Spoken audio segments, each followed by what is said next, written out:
Bueno, así que ahora ya oficialmente, hola a todos y a todas, buenos días o buenas tardes, dependiendo, o buenas noches, dependiendo en el lugar del mundo en el que se encuentre cada uno de ustedes. Hay alguien más que estuvo ayer, hay gente en varios países, así que esto es hermosísimo, poder compartir estos momentos así es algo maravilloso. Bueno, me presento, voy a compartir un segundo la pantalla. Ahí está. Bueno, voy a empezar, voy a habilitarme eso sí el chat. Denme un segundo nada más que me acomodo la ventanita para tenerlo a mano. Ahí está.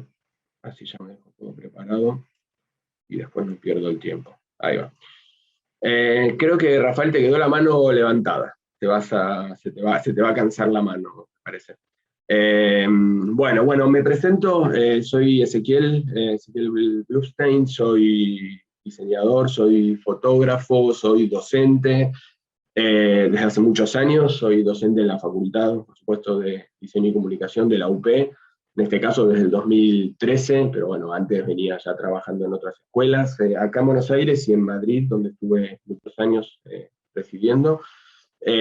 Así que nada, muchos años ya dando clases de fotografía y bueno, de diseño también, sobre todo acá también en la facultad. Bienvenidos a esta charla en el marco del ciclo OpenDC Online 2021. Bueno, espero principalmente que les sirva, que les guste, que les sea útil y que lo aprovechen, obviamente, que para eso estamos. La idea es, bueno, abordar diferentes temas, en este caso relacionados con el área de la fotografía, y supongo que todos los que estamos, todos y todas quienes están en esta reunión ahora mismo, tienen un cierto interés por la fotografía o alguna de sus múltiples variantes. Así que espero que les sirva, ¿sí? Que les sea útil.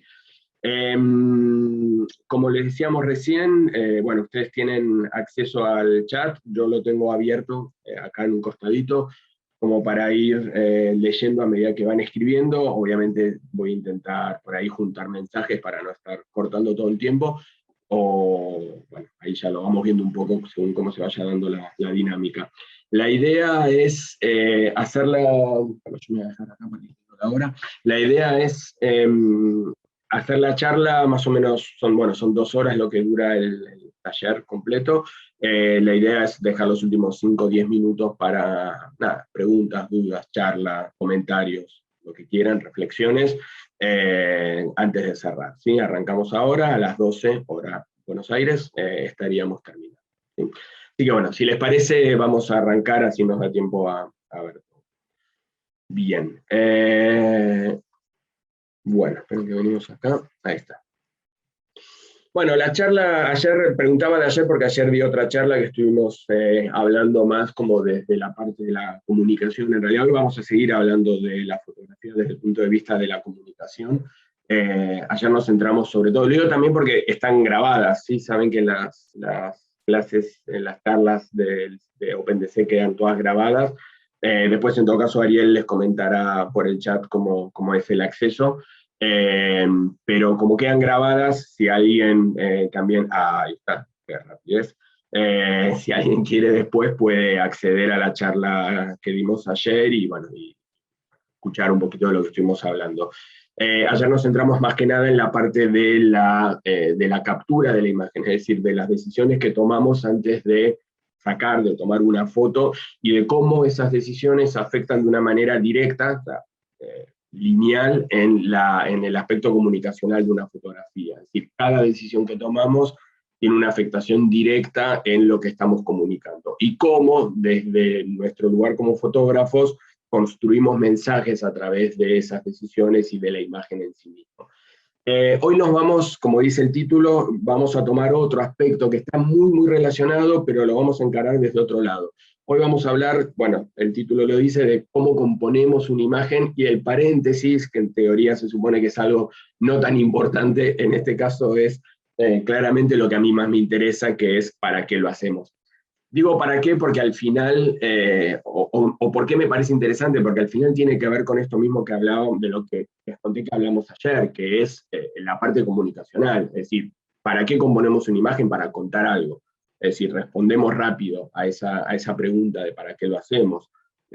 Lo hacemos para poder transmitir un determinado mensaje, una idea, un sentimiento, lo que sea, a través de la imagen, y utilizamos los recursos que tenemos a disposición desde un punto de vista fotográfico. ¿Sí? De la misma manera que alguien lo hará a través del cine, alguien a través de la ilustración, nosotros usaremos los elementos de los cuales podemos echar mano desde el punto de vista de la fotografía. Bien, una mesa. Quédense tranquilos, la foto no es especialmente buena y no me interesa la foto. Lo que me interesa es la mesa.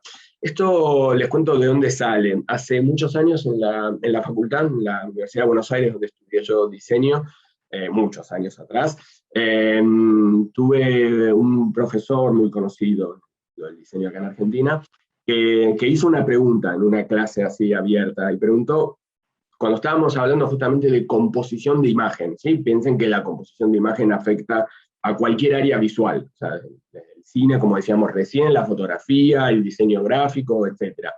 Preguntó, en este caso más focalizado en el mundo del diseño, si poner la mesa, si preparar la mesa para comer era componer. Bueno, obviamente éramos todos alumnos, y bueno, unos que sí, unos que no. Por supuesto la respuesta o la respuesta correcta, si es que hay una respuesta correcta, era que sí, poner la mesa es componer. Y no se me olvidó más, ¿sí? Eso es lo bueno a veces de haber tenido algunos buenos docentes en el camino, que te dejan ciertas cosas que no se te olvidan. A mí no se me olvidó eso, y lo sigo usando como ejemplo de lo que es composición. ¿Por qué? Porque me parece que en el hecho de poner la mesa, que parece una banalidad, algo totalmente cotidiano, hay dos cosas, dos elementos que se juegan que para mí son fundamentales. Uno, el aspecto funcional; dos, el aspecto estético. Poner la mesa implica, primero, hacer que los elementos queden en una disposición que tengan coherencia. La idea es que el comensal, cuando se siente en la mesa, sepa cuál es su plato, cubierto, vaso, ¿sí? Por un lado. Por otro lado, no lo vamos a negar, todos ponemos la mesa, hasta en lo más cotidiano con nuestra familia, cuando ponemos la mesa, tratamos de que quede lindo. ¿Sí? Hay como una búsqueda natural o cultural, no sé si cultural o natural, ahí podríamos debatir un rato, de la belleza, ¿no? Creo que el ser humano tiende a buscar la belleza, o buscar situaciones que le provoquen un cierto placer, un cierto goce estético. Con lo cual, hasta en lo cotidiano, o sea, yo poniendo la mesa con mis hijos, trato de que quede lindo, de que la servilleta quede bien, o sea, uno busca eso de una manera natural. Es decir, que sea funcional y que sea estéticamente agradable. En definitiva, esas son las dos cosas que hacemos cuando componemos una imagen, ¿sí? Y además hay algo interesante también. Si uno ve esta mesa, tal como está puesta ahora, uno podría decir que tal vez algún comensal se siente y no sepa qué cubierto tiene que usar primero, si de adentro a afuera, de afuera a adentro, de arriba a abajo, qué vaso o qué copa es para cada cosa. Y uno puede decir, bueno, ¿está mal puesta la mesa porque alguien no entiende? Obviamente que no, la mesa puede estar bien puesta, lo que no implica es que todo el mundo tenga por qué saber exactamente cómo se utilizan los elementos que están en la mesa. Bueno, esto es lo mismo que nos puede pasar con la fotografía. Yo puedo componer una imagen, puedo utilizar un determinado recurso de iluminación, o incluso cortar un personaje, o tomar decisiones que parezcan que están, entre comillas, mal, y en realidad no están mal en la medida en que sean coherentes con lo que yo estoy queriendo contar. Ahora, puede que alguien no termine de entender ese recurso o esa, no sé, esa técnica que yo utilicé. Sí, eso no significa que esté mal. Significa que en todo caso esa persona irá adquiriendo también conocimientos en su propia formación, y en ese proceso, en un momento dado, quizás puede entender qué cubiertos usa primero o por qué esa foto está hecha de una determinada manera, ¿sí? Es decir, esta idea, digamos, de armar algo con una determinada intencionalidad, por un lado funcional y por otro lado estética, ¿sí? Así que acuérdense, cada vez que vayan a sacar una foto, piensen que están poniendo la mesa un domingo con su familia, y háganlo lo mejor que podamos. Bueno, ahora sí, vamos a avanzar y vamos a adentrarnos vamos a tener como dos grandes bloques en la charla de hoy. Bueno, por supuesto pueden ir preguntando, si tienen alguna duda o algo, no de poner la mesa, de eso mucho no entiendo, pero si tienen alguna duda pueden ir consultando por el chat. Yo aprovecho también la pausa para tomar agua.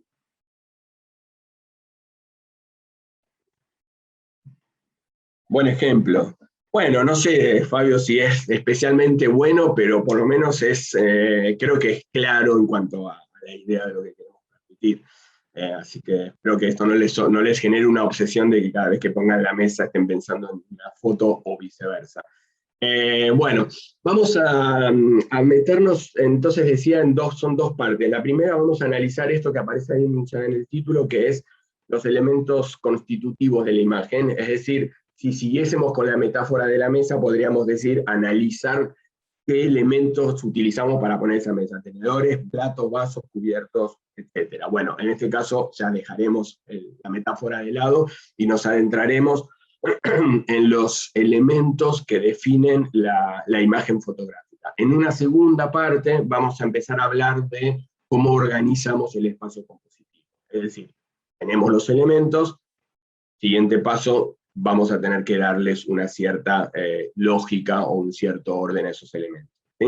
Perdón si mi garganta no está del todo bien, tuve ayer la charla, después tuve clase a la noche y ahora de vuelta, así que tengo la garganta ya un poco en mal estado, así que no se ofendan si ven que mi voz no está muy, muy fina. Bueno, ¿con qué elementos trabajamos los fotógrafos?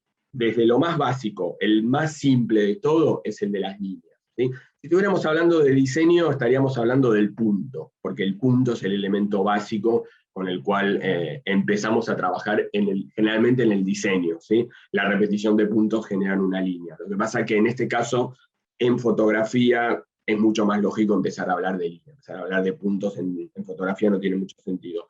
Líneas que en realidad van a estar en absolutamente todas las imágenes que hagamos. Hago un pequeño paréntesis. Abajo, bueno, los que estuvieron ayer ya lo saben, para todos los que se fueron sumando hoy, acá abajo aparece el nombre del autor o autora de la imagen. ¿Sí?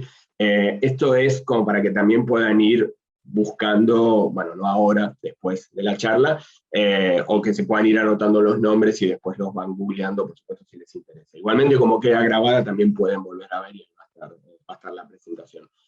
Cuando no hay nombre es porque no conozco el autor de la imagen, ¿sí? Así que esa es la explicación. Bueno, decíamos, líneas vamos a tener en todas las imágenes, y en general no vamos a sacar una foto de líneas. O sea, es como, ¿de qué sacas foto? Bueno, yo saco foto de líneas. Difícilmente alguien nos conteste eso. En todo caso, lo que tendremos que hacer es entender que existen, buen día, si somos alguien, buenos días, entender que existen líneas que nos van a permitir estructurar de alguna manera las imágenes. Van a tener mayor presencia, mayor o menor presencia, pero las líneas van a estar presentes siempre. Por supuesto van a estar en arquitectura. Gabriele Basilico es un fotógrafo italiano ya fallecido, hace no mucho, que se dedicó toda su carrera al mundo de la arquitectura, pero también en un paisaje del archimega famoso Ansel Adams, uno de los padres del paisajismo, tal como lo conocemos ahora, un fotógrafo norteamericano de principios del siglo pasado. Bueno, no, que tuvo su momento más importante al principio del siglo pasado, vivió bastante más, también utilizaba o utilizó líneas como forma de estructurar una imagen. Vuelvo a repetir, no hacemos fotos de líneas. Las líneas están acá, están acá. Lo que tendremos que hacer como fotógrafos es aprender a observarlas. Aprender a observar, ver cómo se estructuran esas líneas y ver de qué manera podemos apoyar nuestra imagen estructuralmente en los distintos elementos que tenemos, que en este caso estamos hablando de la ¿sí? Es el elemento básico, lo vamos a tener siempre, y básicamente lo que tenemos que hacer es empezar a entender las estructuras lineales que se dan dentro de una imagen a la hora de sacar una foto. ¿Sí? Bueno, vamos a ir avanzando.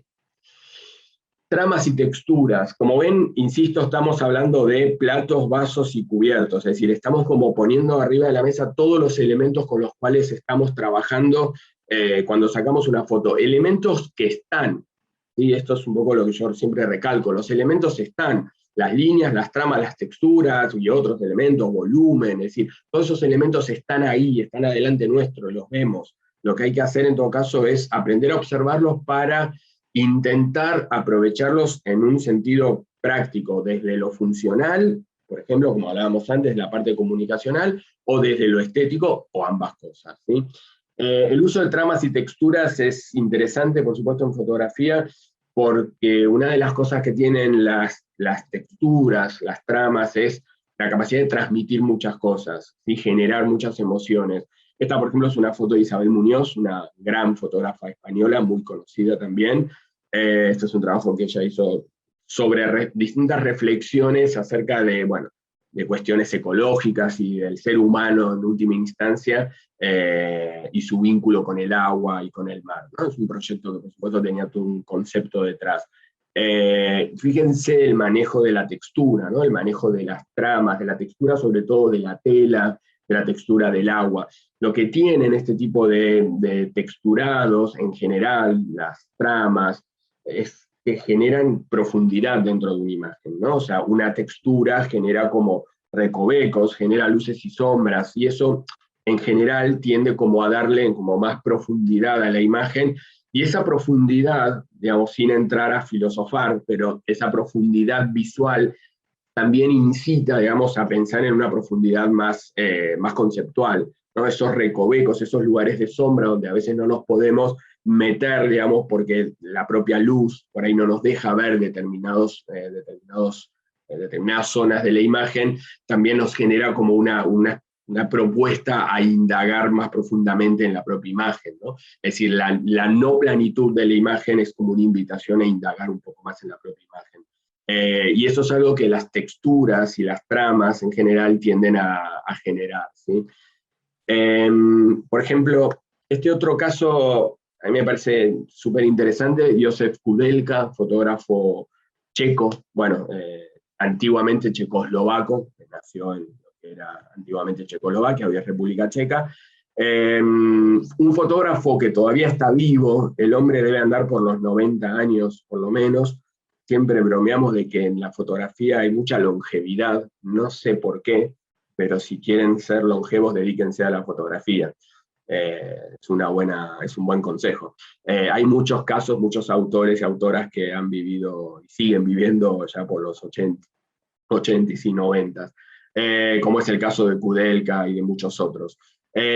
Kudelka hizo un trabajo allá por mitad del siglo XX, o sea, piensen en la cantidad de años que pasó y ya el hombre estaba haciendo sus proyectos, sobre diferentes comunidades gitanas en distintos lugares de Europa.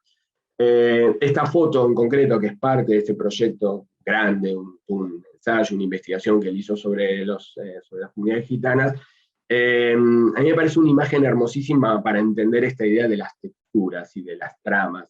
Esta foto obviamente fue potenciada, digamos, en el contraste seguramente, o sea, no lo sabemos a ciencia cierta, pero no lo puede inferir en el laboratorio, y si se fijan todo el trabajo de tramado del barro genera un contraste hermosísimo con la piel de la niña.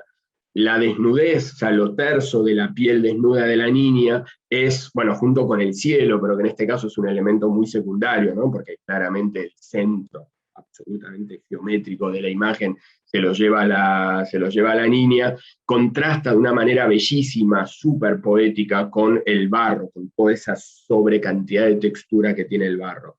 No solo el barro, la propia vestimenta de las dos mujeres, fíjense las texturas de las polleras, es decir, hay todo como una saturación de texturas, de tramas, que contrasta de una manera maravillosa con la suavidad de la piel, ¿no? Entonces, este es un poco el uso de las texturas de forma comunicacional, es decir, para contar algo, le permite acentuar el contraste con la suavidad de la piel también como metáfora de la inocencia de los niños, es decir, uno podría empezar como a reflexionar más sobre esta imagen a partir de este juego visual que hace Kudelka entre el barro y la piel, ¿no?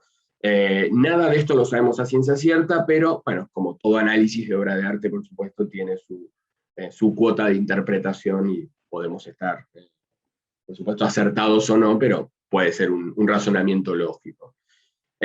Otra, en este caso de Graciela Iturbide, fotógrafa mexicana muy conocida también, y bueno, y de nuevo, ¿no? Fíjense la saturación de texturas, ¿sí? De las tramas, ¿no? De las tramas de las polleras, ¿no? Cada pollera con una trama distinta, incluso las dos que tienen circulitos, una es blanco sobre negro, la otra es clarita, ¿no? Es decir, hay todo un juego, digamos, de tramas que le dan sentido a la foto, ¿no? Además de la propia tierra, de las hojitas, de las plumas, ¿no? Es decir, todo está sobresaturado de texturas y esto es en parte lo que, entre otras cosas, ¿no? Por lo cual uno puede ver como interesante la imagen, ¿sí?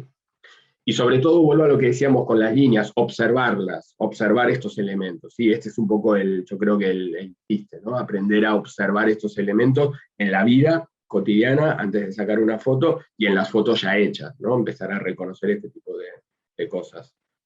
Avanzamos. El volumen, antes lo mencionábamos también, ¿no? Otra cosa, otro elemento constitutivo de una imagen, lo tenemos en todos lados. Giren sus cabezas y van a ver volumen, van a ver luz envolviendo determinados objetos, ¿no? Esta sensación de algo corpóreo.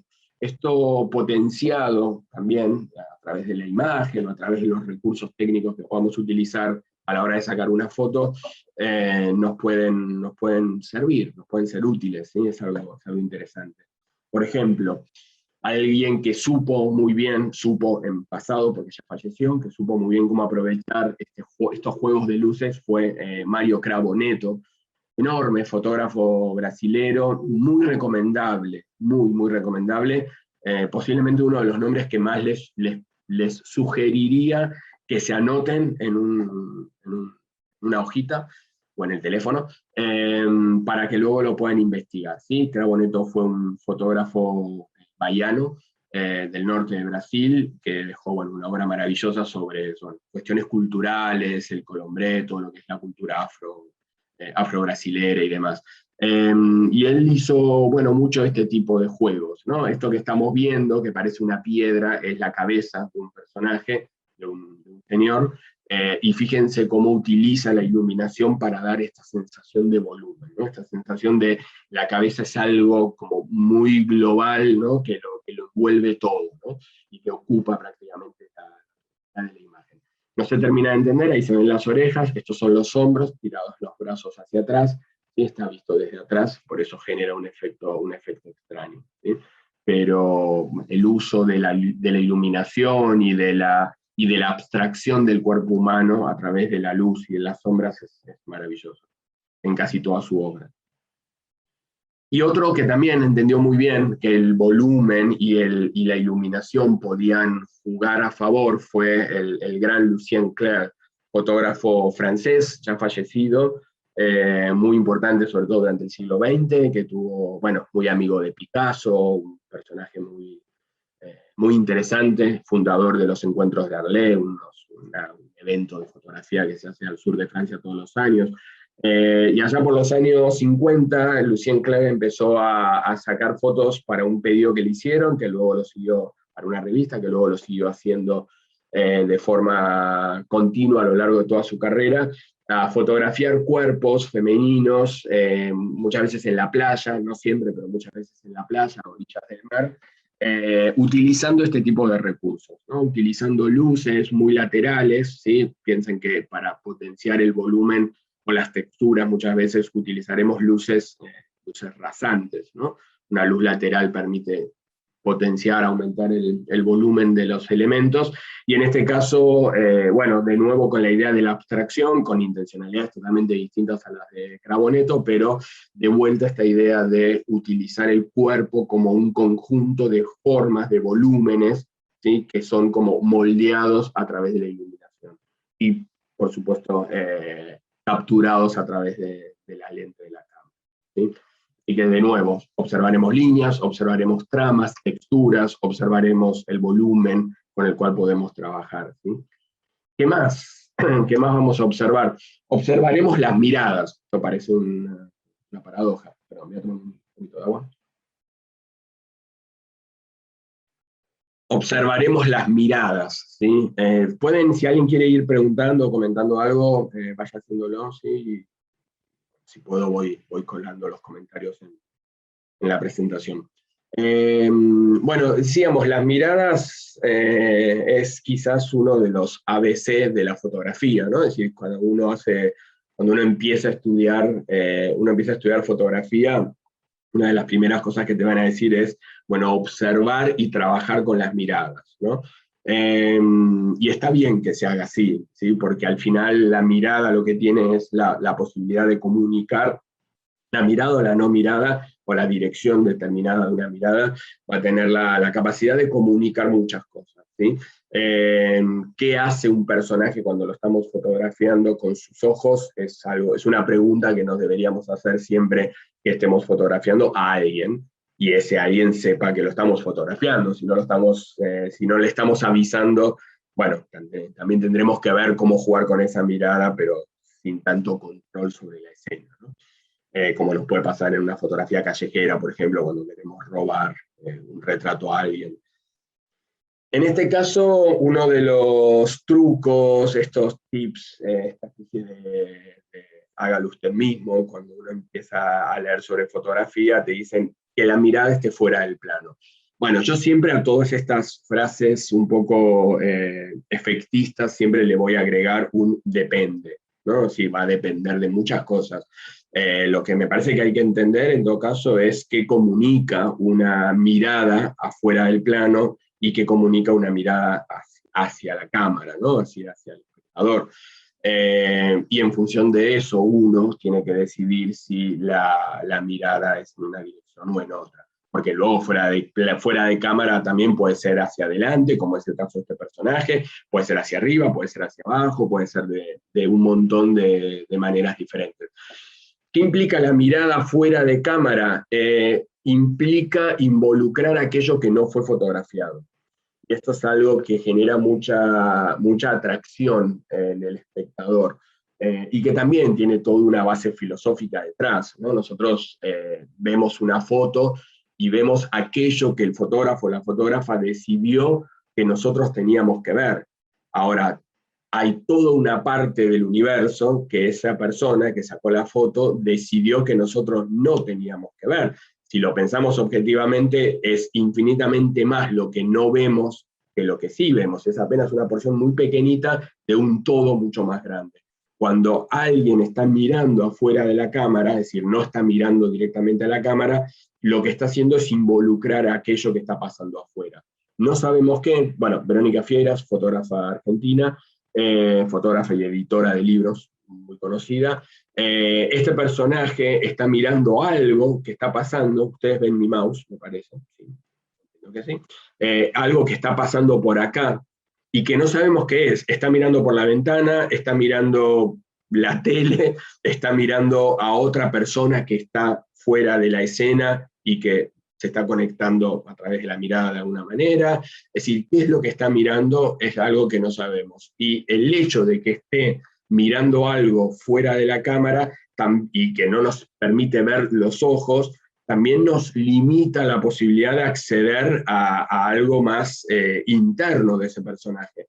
Al no poder ver los ojos, tampoco podemos como meternos dentro de su cuerpo y tratar de pensar en qué está pensando esa persona. Es decir, hay como una cosa esquiva, digamos, o sea, mira para otro lado, nos esquiva a nosotros como espectadores. Y además de involucrar aquello que está pasando fuera del plano, nos pone a los espectadores, a los lectores o espectadores de la imagen, como meros testigos. Es decir, nuestro rol al ver esta foto es como alguien que no está participando activamente de la escena. Nosotros solo estamos ahí para observar lo que está haciendo esa persona o lo que esa persona está mirando hacia un lado que no somos capaces de ver. Entonces eso genera intriga, genera también una cosa como de voyerismo, ¿no? Porque uno está como observando algo que a veces uno puede sentir que no debería estar observando.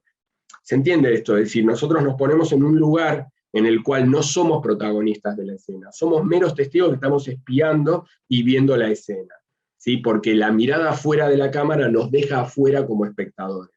¿sí? Y eso, por supuesto, desde el punto de vista fotográfico y conceptual es algo muy interesante para analizar. Cuando no está mirando fuera de la cámara, arriba, abajo, o a izquierda, derecha, vamos a tener la mirada hacia la cámara.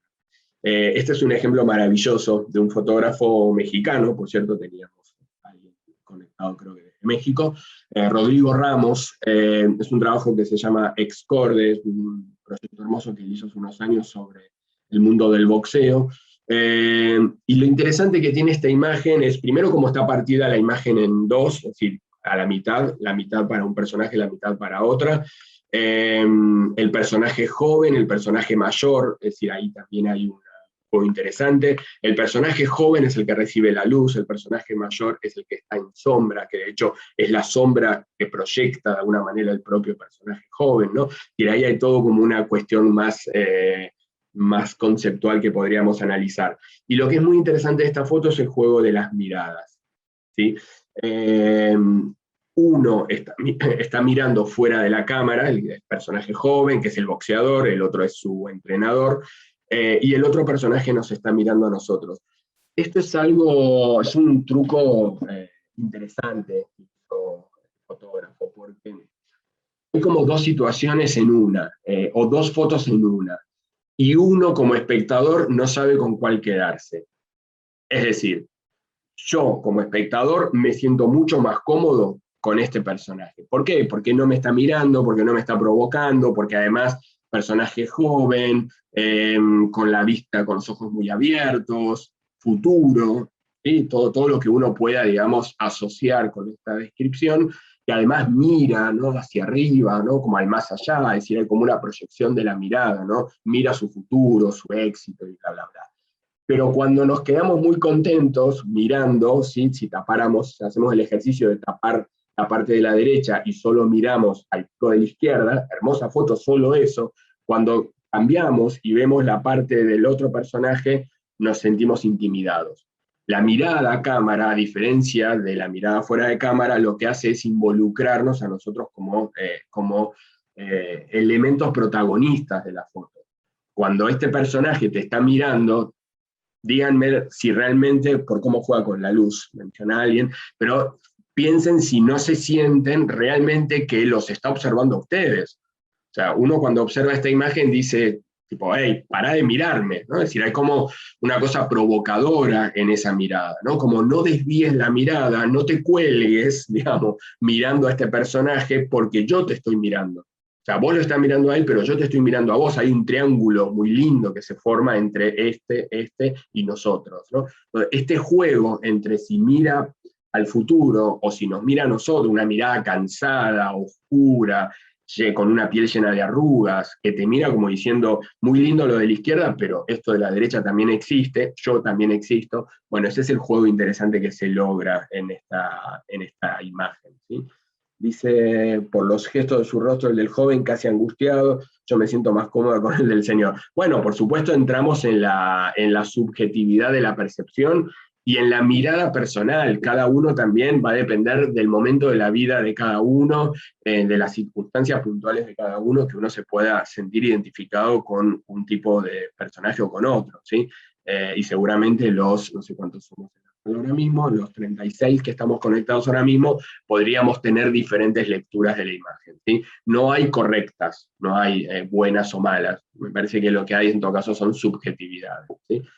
Bien, continúo. Si no es mirada fuera de plano o mirada a cámara, existe una tercera opción. Esto, por ejemplo. Esto también es interesante de analizar. ¿Qué pasa cuando los ojos no están abiertos, ni hacia un lado ni hacia el otro? No hay mirada, sería una pregunta. Yo personalmente creo que sí la hay. Lo que hay es una mirada obviamente mucho más introspectiva, una mirada que nos impide acceder a los ojos, pero no porque esté esquivando la mirada, porque este personaje está de frente a nosotros, pero nos cierra la persiana, dicho de una manera coloquial. Nos baja la persiana, no nos deja entrar. Entonces no nos queda otra que leer la imagen a través de otra gestualidad, como puede ser esta especie de sonrisa que tiene en la cara, a través de la textura de la piel, a través de la iluminación. los ojos son un elemento protagonista en la percepción del cuerpo humano. ¿Sí? Piensen que los bebés cuando nacen, una de las primeras cosas que buscan, esto está estudiado, son los ojos, ¿no? Los ojos de la madre. O sea, buscan la conexión con la mirada. Y empiezan a reconocer al ser humano a través de los ojos. Entonces, cuando el fotógrafo o la fotógrafa decide bajar y cerrar los ojos, nos impide acceder. Y ese impedimento es atractivo y es angustiante al mismo tiempo. Por un lado, nos permite observar la escena como si fuéramos espectadores de algo muy profundo, por otro lado, nos da rabia, entre comillas, no poder ver sus ojos y interpretar o entender mejor qué es lo que pueda estar pasando por la cabeza de este personaje. ¿Sí? Así que tenemos también el recurso de los ojos cerrados como un recurso interesante para jugar con la mirada. ¿Sí?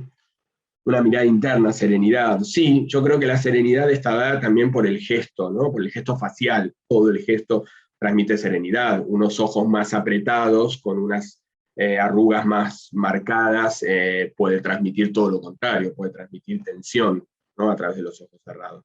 Entran en juego esos otros elementos que a veces en los ojos abiertos quedan en un segundo plano porque los ojos se llevan todo el protagonismo.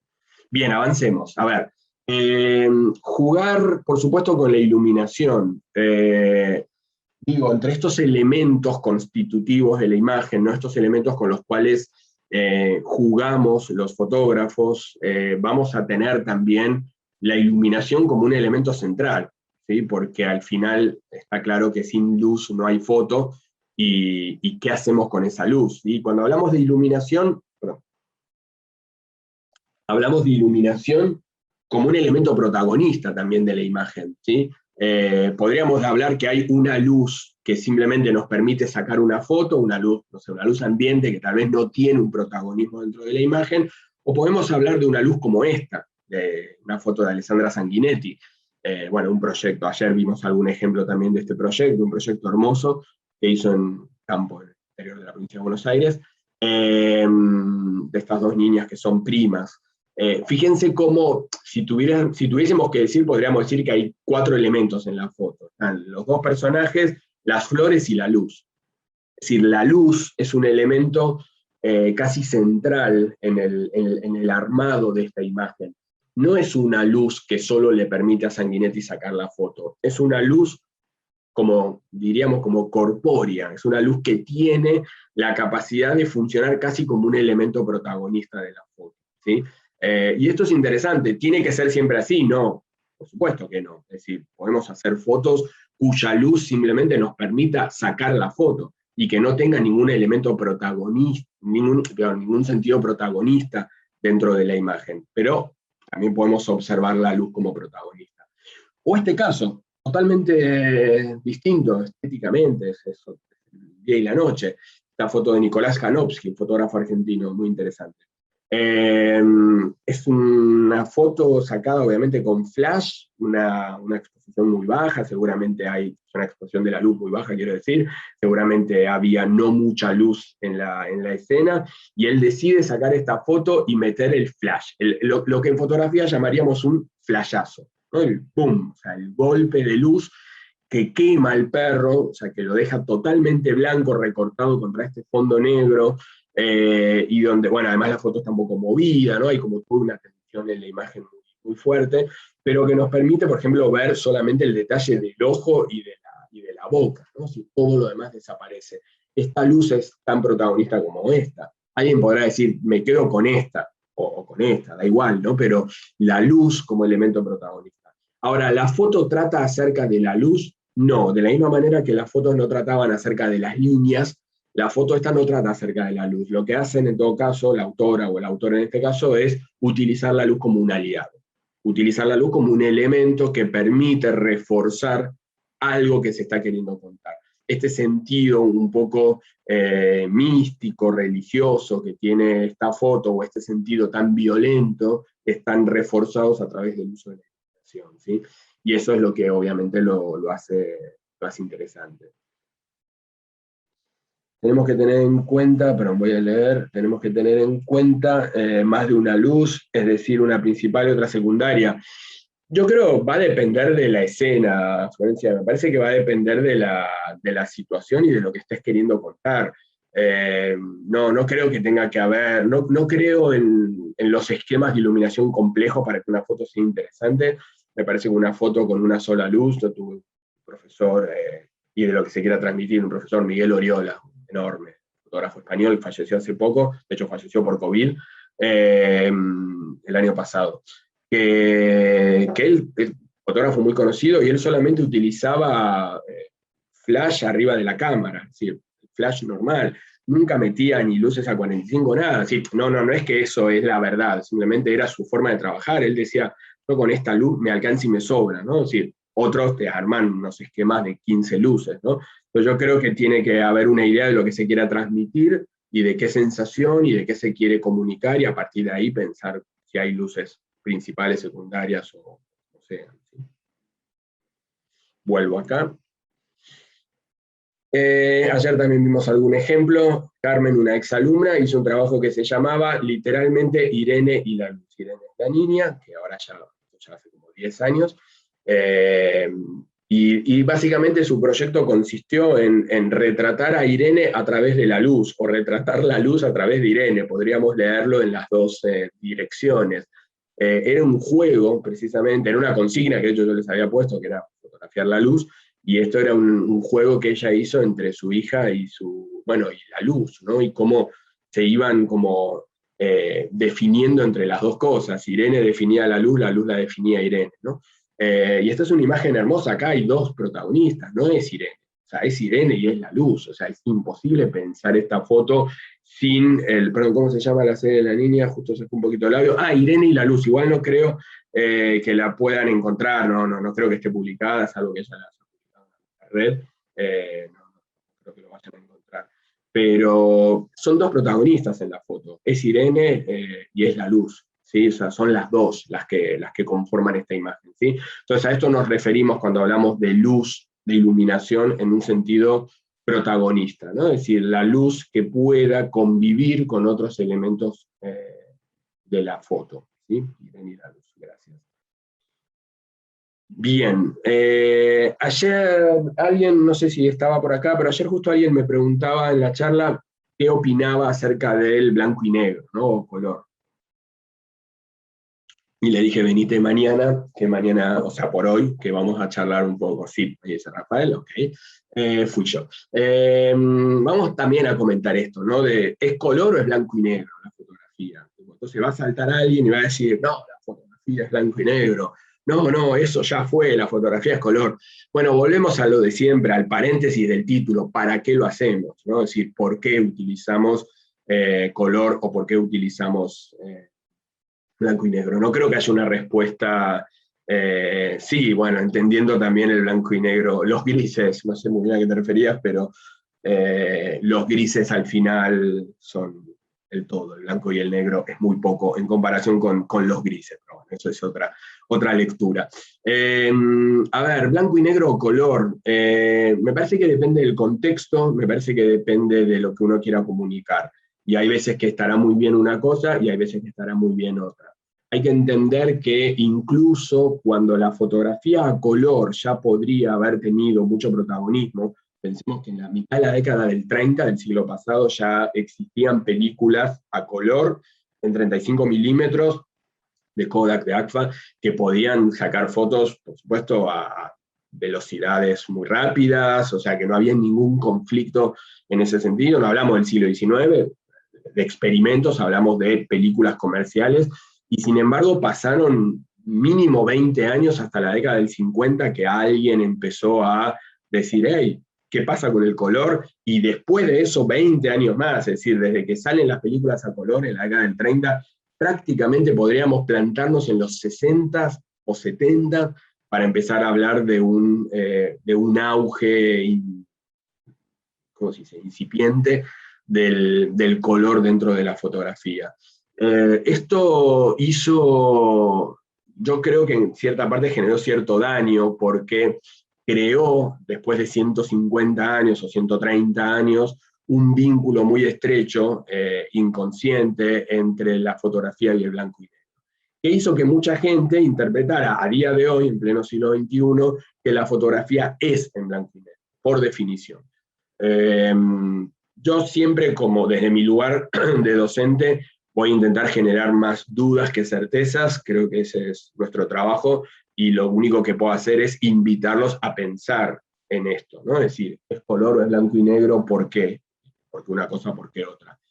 Ejemplos interesantes de blanco y negro. Bueno, esta foto, por ejemplo, de Jean-Luc Sif, un fotógrafo francés fallecido, muy interesante, un fotógrafo. Trabajó mucho el desnudo, pero trabajó también mucho con celebrities, haciendo editoriales para revistas muy conocidas. Hizo moda también.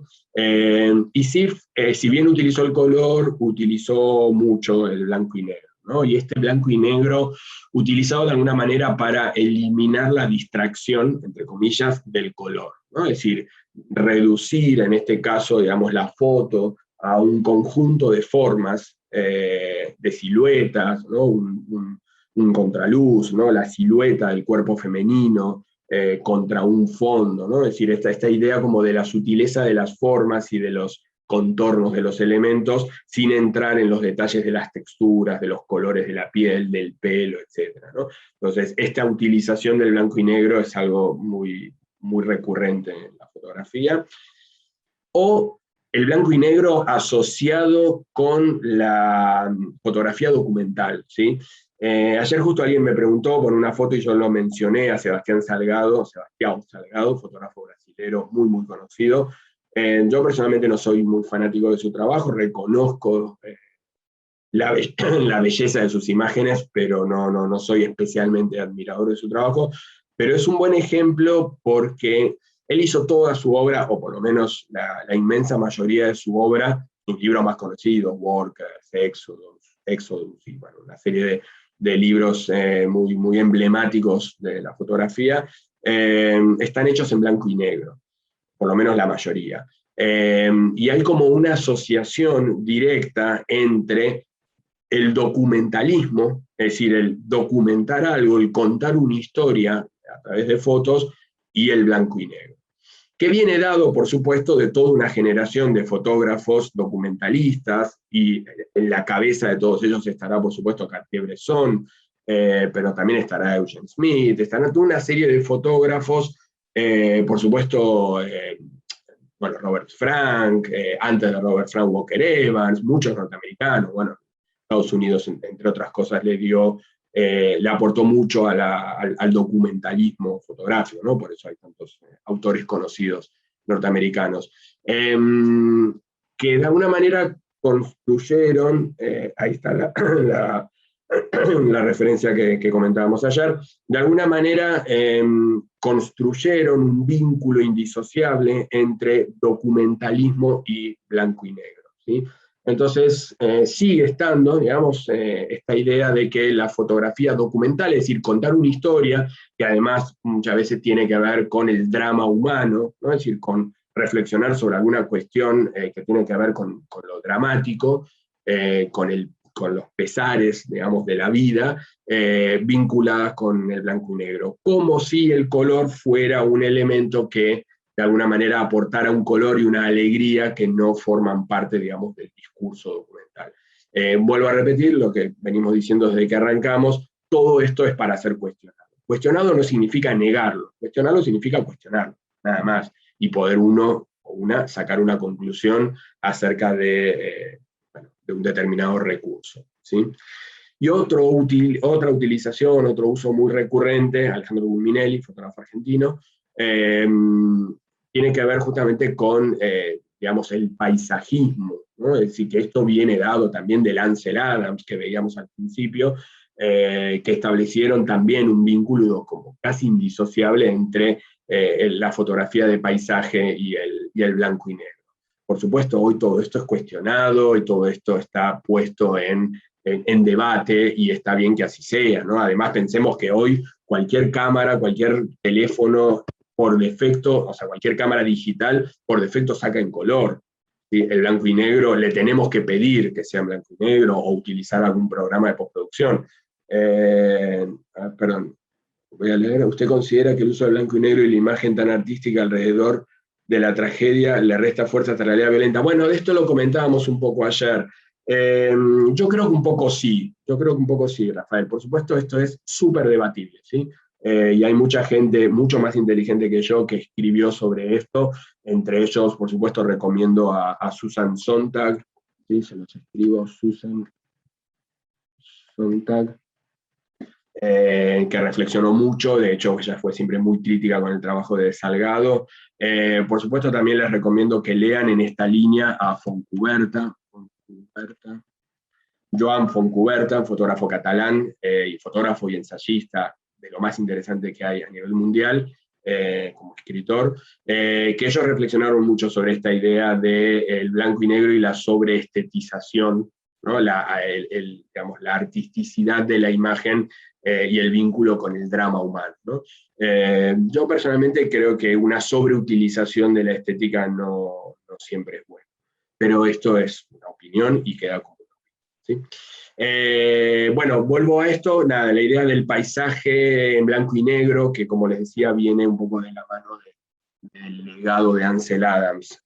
Incluso interesante que Ansel Adams fue uno de los que le dieron en la década del 30 para probar las películas a color, ¿sí? Es un dato no tan conocido.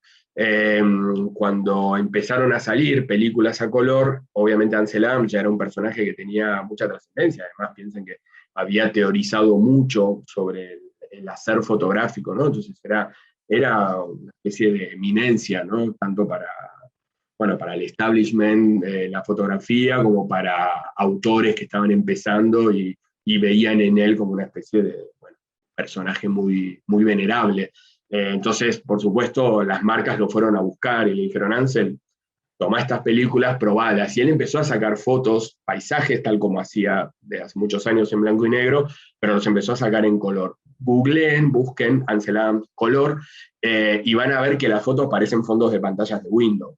O sea, realmente hay como una desconexión entre cuando uno conoce la obra de Ansel Adams y uno ve las fotos que hizo en color y dice, esto lo pongo de fondo de pantalla. Es decir, no pareciera tener más valor, porque además incluso el fondo de pantalla de alguna manera deslegitimó el uso del color en el paisaje, ¿no? O sea, como es simplemente un fondo de pantalla. Bueno, esto por supuesto estuvo una reflexión mucho que da para analizar más, ¿no? Pero bueno, hay un vínculo muy estrecho entre la fotografía blanco y negro y el paisaje, ¿no? Entonces vemos que el blanco y negro entra en muchas áreas de la fotografía y está bien. ¿Sí? Esto no es en un sentido despectivo ni mucho menos, es analizar dónde, por ejemplo, podemos llegar a encontrar habitualmente blanco y negro. Por supuesto, si no es, perdón, que vuelvo a la presentación, si no es blanco y negro, será color. Y cuando hablamos de color, bueno, hablamos de por qué color, de la misma manera que decíamos por qué blanco y negro, por qué color.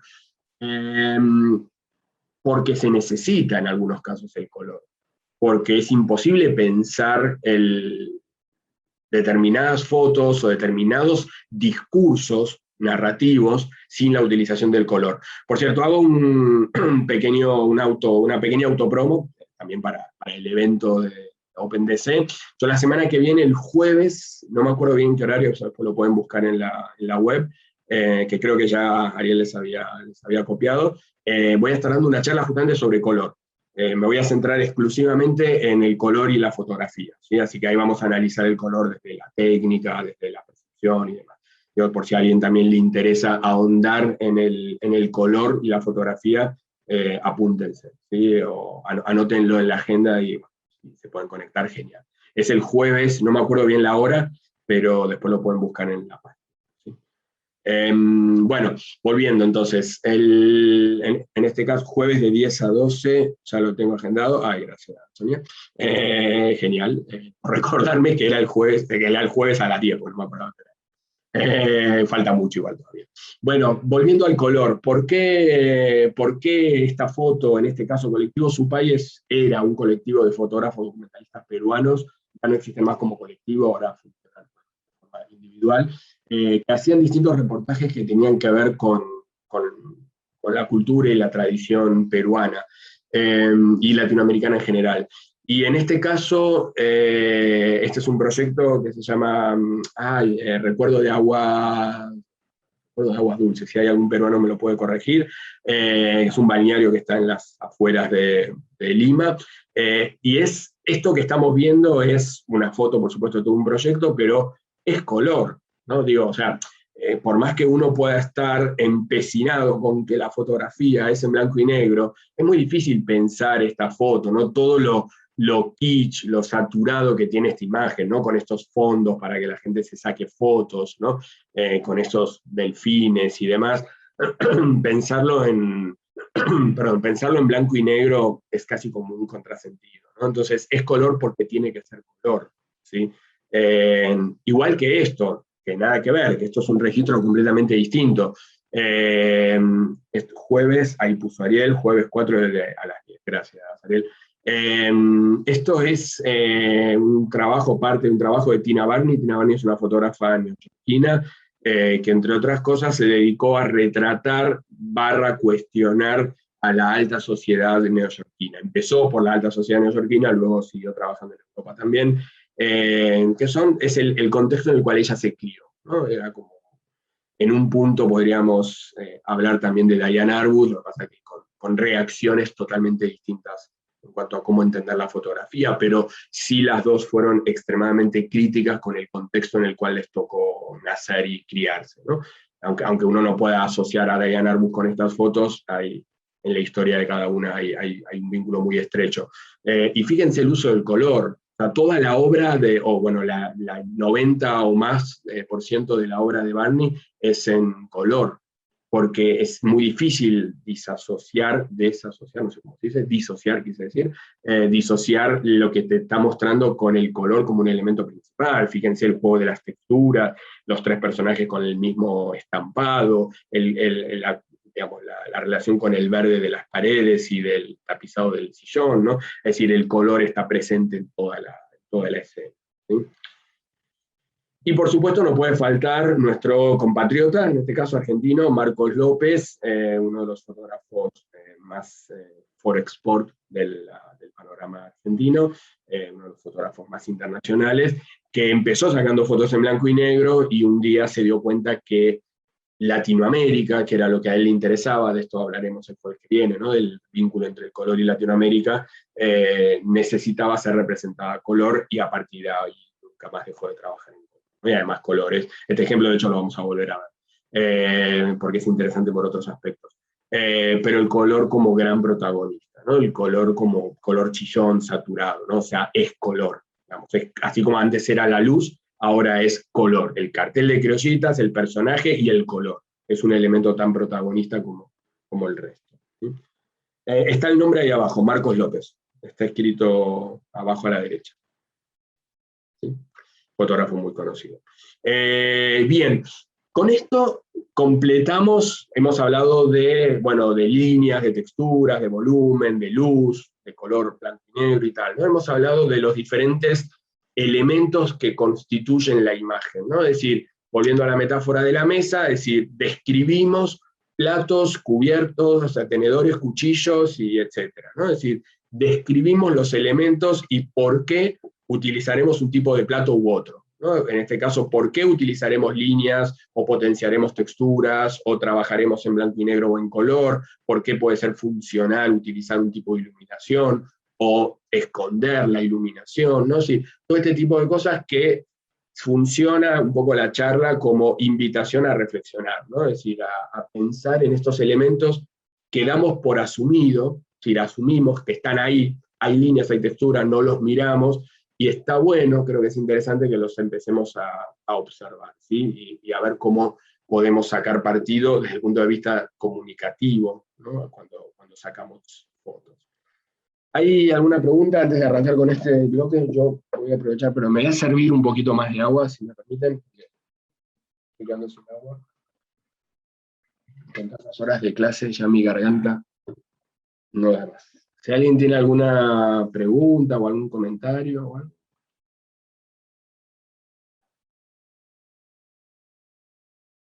¿No? Bueno, bien. Si quieren después pueden hacer las preguntas o comentarios al final y lo analizamos todos juntos. Bueno, sigamos entonces, si les parece que nos queda un buen rato todavía.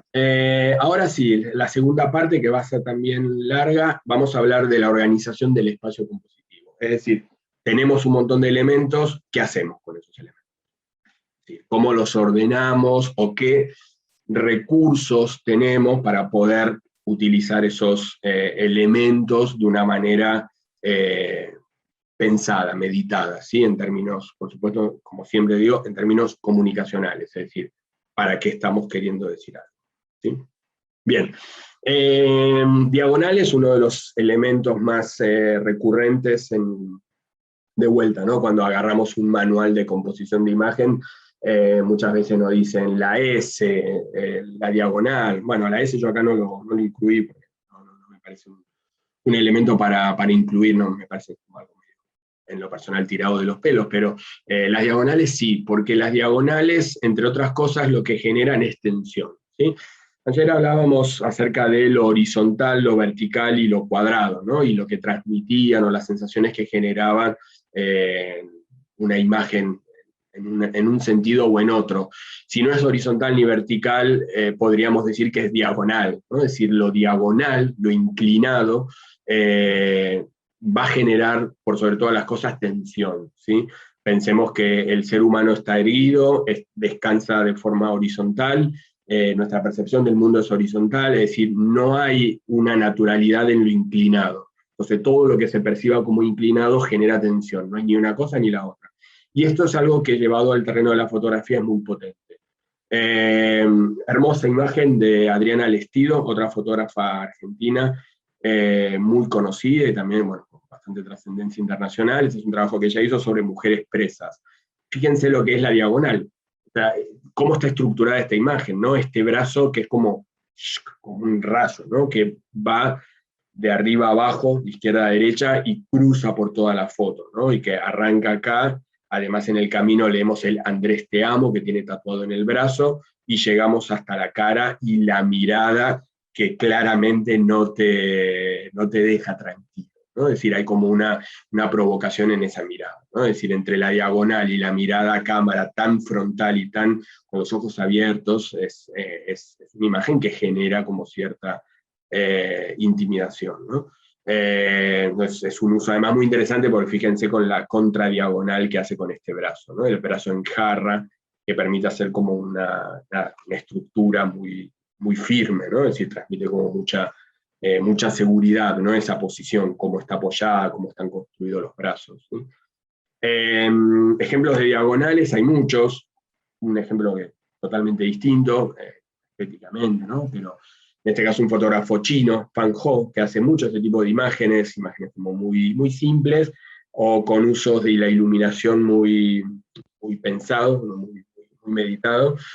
Pensemos que este personaje no estaba ahí, ¿no? Porque esta idea de cómo hizo el amigo Fan para encontrarse, pero qué suerte que tuvo, mirá que yo camino a la ciudad y no me encontré jamás con una escena así. No, desmitifiquemos. Este personaje es alguien que él lleva, o una actriz o alguien conocido suyo, que él lleva, que él conoce ese lugar, él sabe que hay un edificio que proyecta esa sombra y va a esa hora, coloca al personaje vestido de negro, es decir, esta imagen está hecha. ¿Eso le quita valor? No, no. Esto ayer me preguntaron qué pasaba con el tema de la edición, ¿no? Esto podría ser parecido. Por el hecho de que esté armada la foto, ¿le quita valor? En absoluto. Yo por lo menos creo que no. Consumimos imágenes y me parece que en ese sentido esta es una imagen bellísima y es con lo que yo personalmente, y esto es a título de opinión, a título personal, creo que es con lo que nos deberíamos quedar, ¿sí?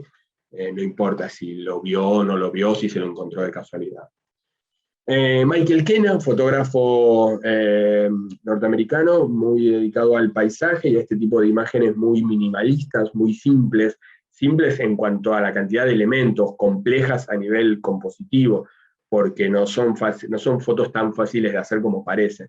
Nada, es una diagonal, básicamente, es como una cicatriz en el terreno, ¿no? Porque además hay como esta cosa conceptual, ¿no? Del terreno impoluto, del terreno limpio, que está atravesado por esto que es literalmente una cicatriz, ¿no? Una cicatriz en el cuerpo, ¿no?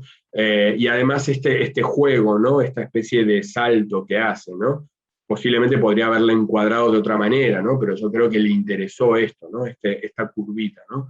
Esta especie que hace la línea, ¿no?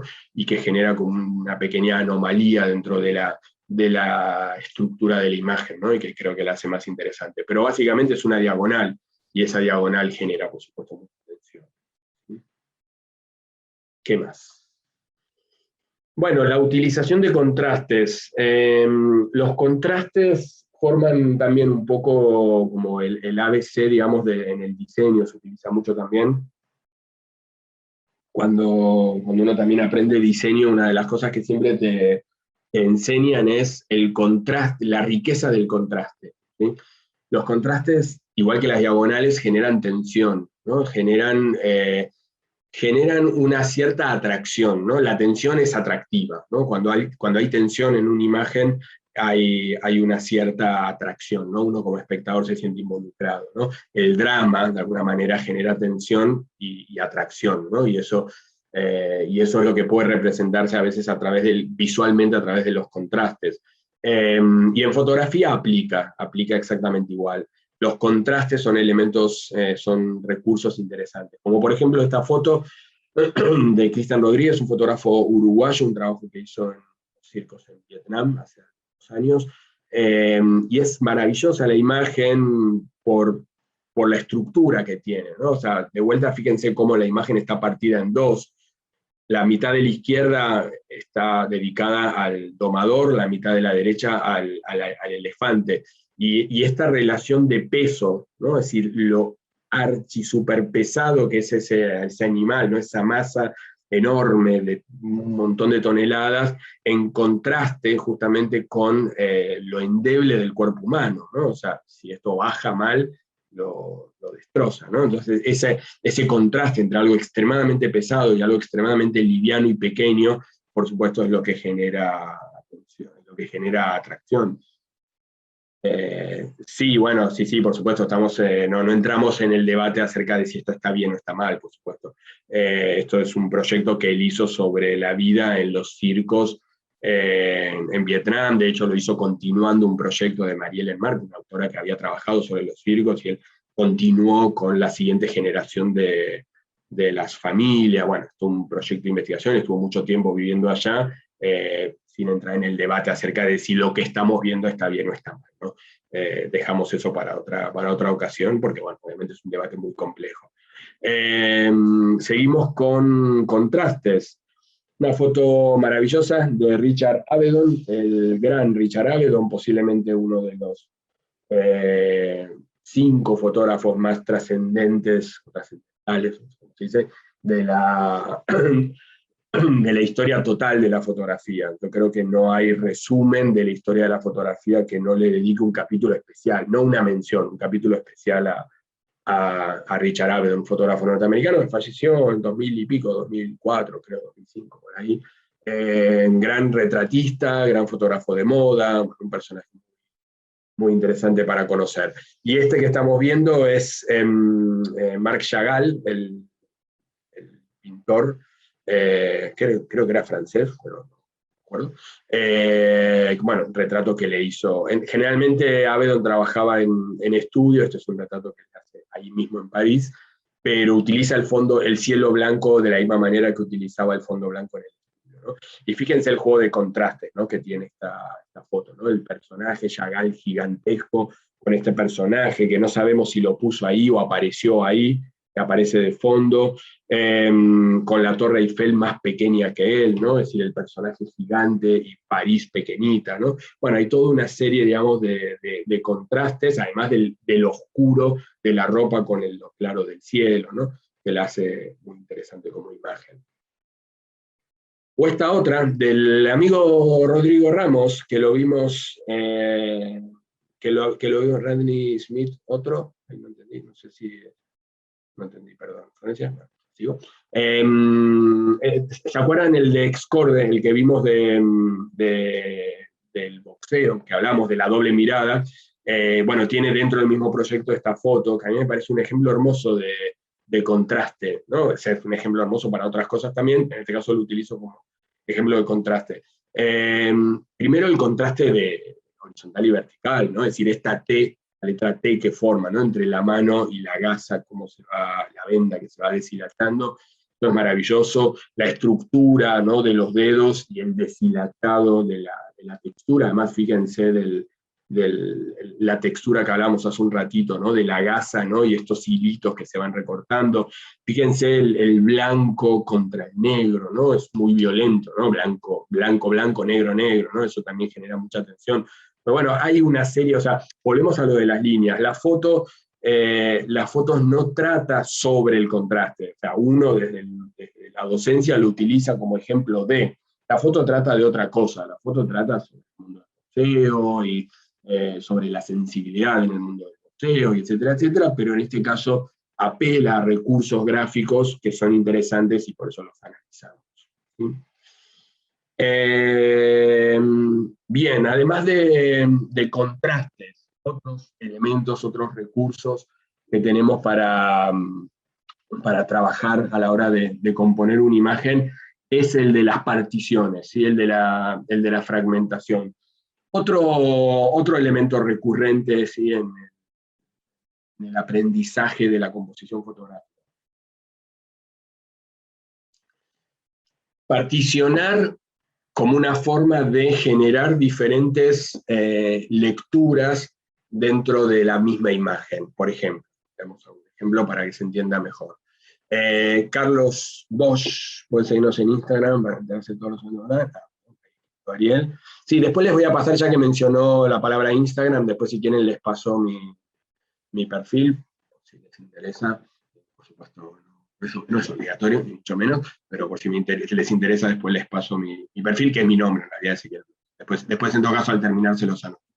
Bueno, decíamos, Carlos Bosch es un fotógrafo argentino que falleció hace muy poquito, creo que este año me parece, fotógrafo que se exilió durante la dictadura, luego regresó a la democracia de la Argentina.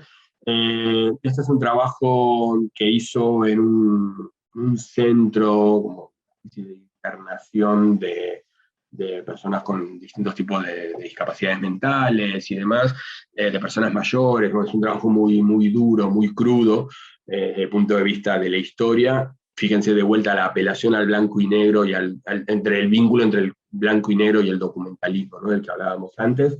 Todo este proyecto es en blanco y negro y hay muchos, muchos ejemplos similares. Y lo que es interesante de esta imagen es cómo él fracciona la imagen, ¿no? Es decir, son como tres, que en realidad son dos, ¿no? Porque acá abajo también está pasando algo, en esta parte de abajo, pero básicamente son dos zonas, ¿no? Es decir, a la izquierda de la foto, perdón, a la derecha de la foto está este personaje, que claramente es el protagonista de la imagen, ¿no? Por la frontalidad, por la cercanía con la cámara, etc. Y en la segunda parte, como separado a través de esta estructura, aparece este otro personaje un poco encaminándose hacia la cámara, además con un gesto en la mano muy bonito, ¿no? Un gesto de mucha tensión, ¿no? Una mirada muy perdida de este personaje hacia abajo. Bueno, digamos, este recurso de fraccionar el espacio compositivo para poder contar diferentes historias, ¿no? O sea, son como dos fotos en una, ¿no? Y esto es lo interesante. Otros ejemplos de particiones. A ver, si alguien me escribe en el chat muy rápido, ¿quién es este personaje que aparece en la ventana?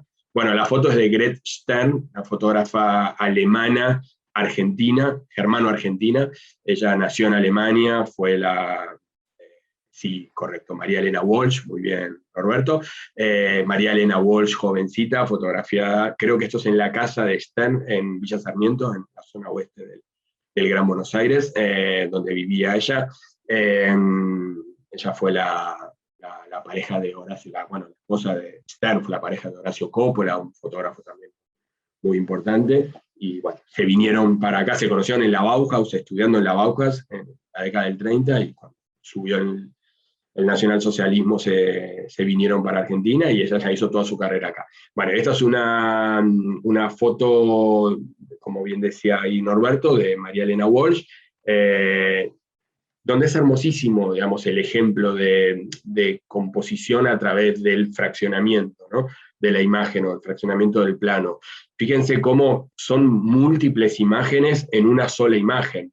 Es decir, hay una ventana principal, claramente, que es esta ventanita a través de la cual se asoma ella, pero luego hay otra escena en esta fracción de aquí, que hay un montón de cositas en la pared, hay otra escena aquí arriba, que aparecen otros personajes, no sé si es Sarmiento o quién es el que aparece ahí atrás, debajo de la lámpara.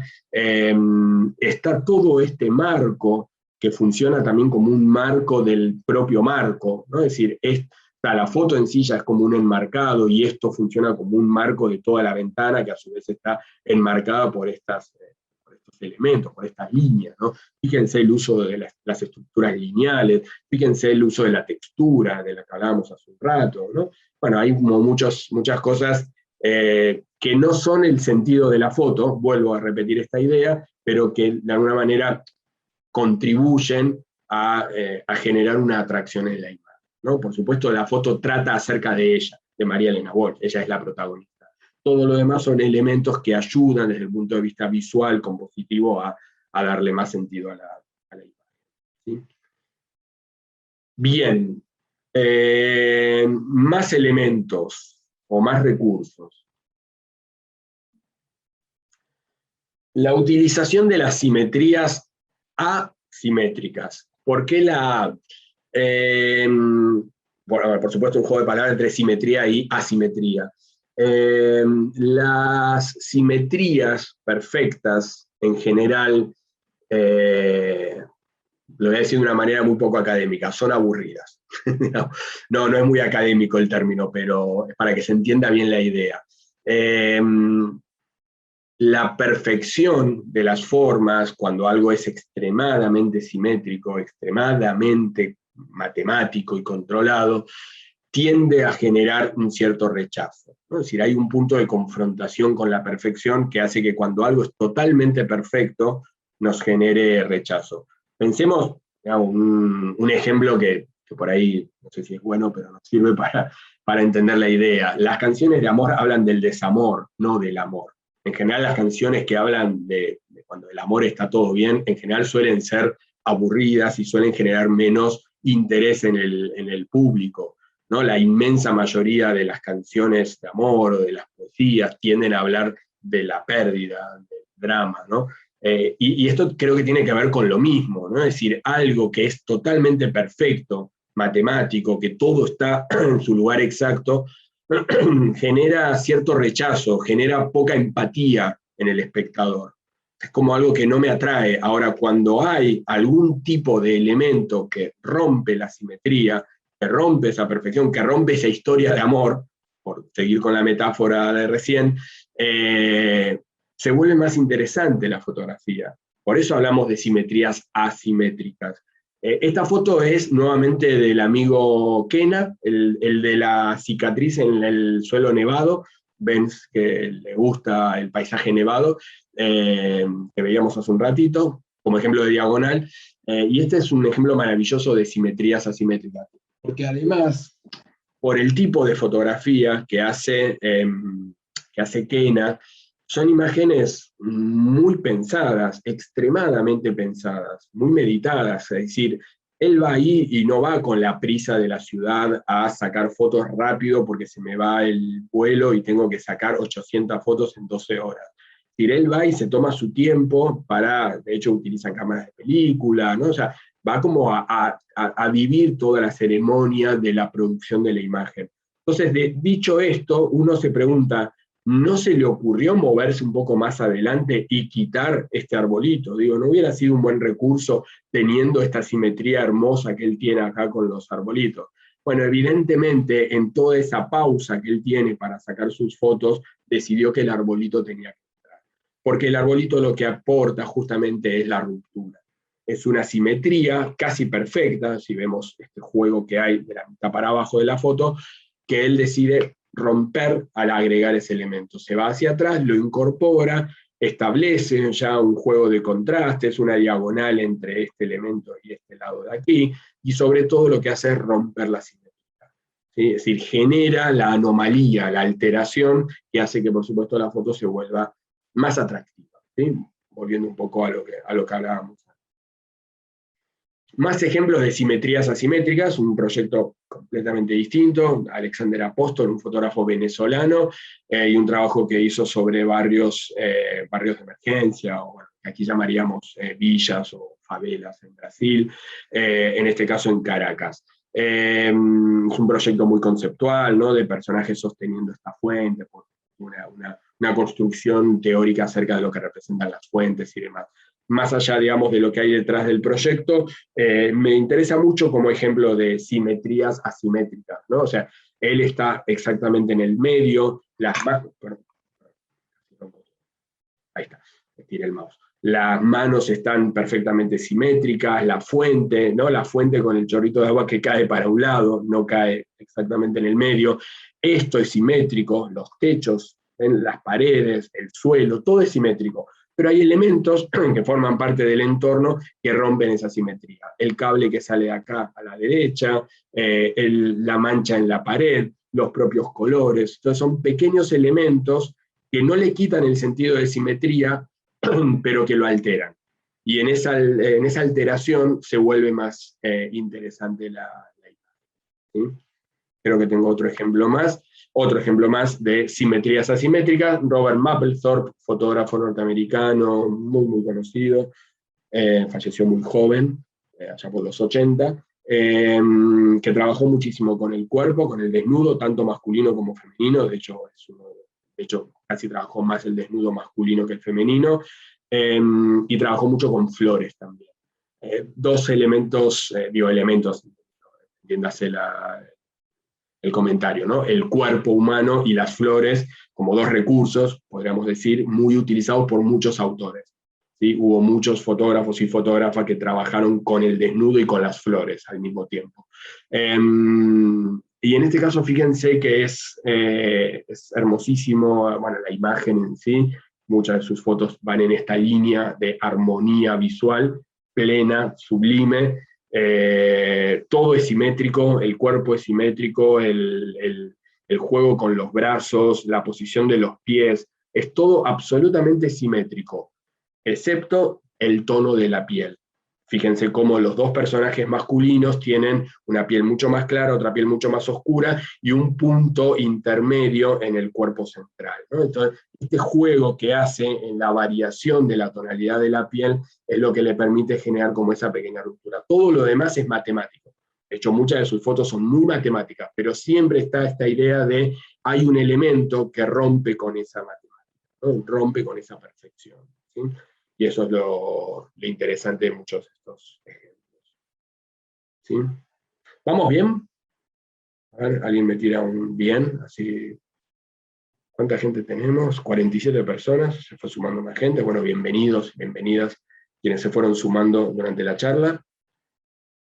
Me ponen ok, bueno, bien, todo ok, ahí está, muchas gracias, me quedo más tranquilo.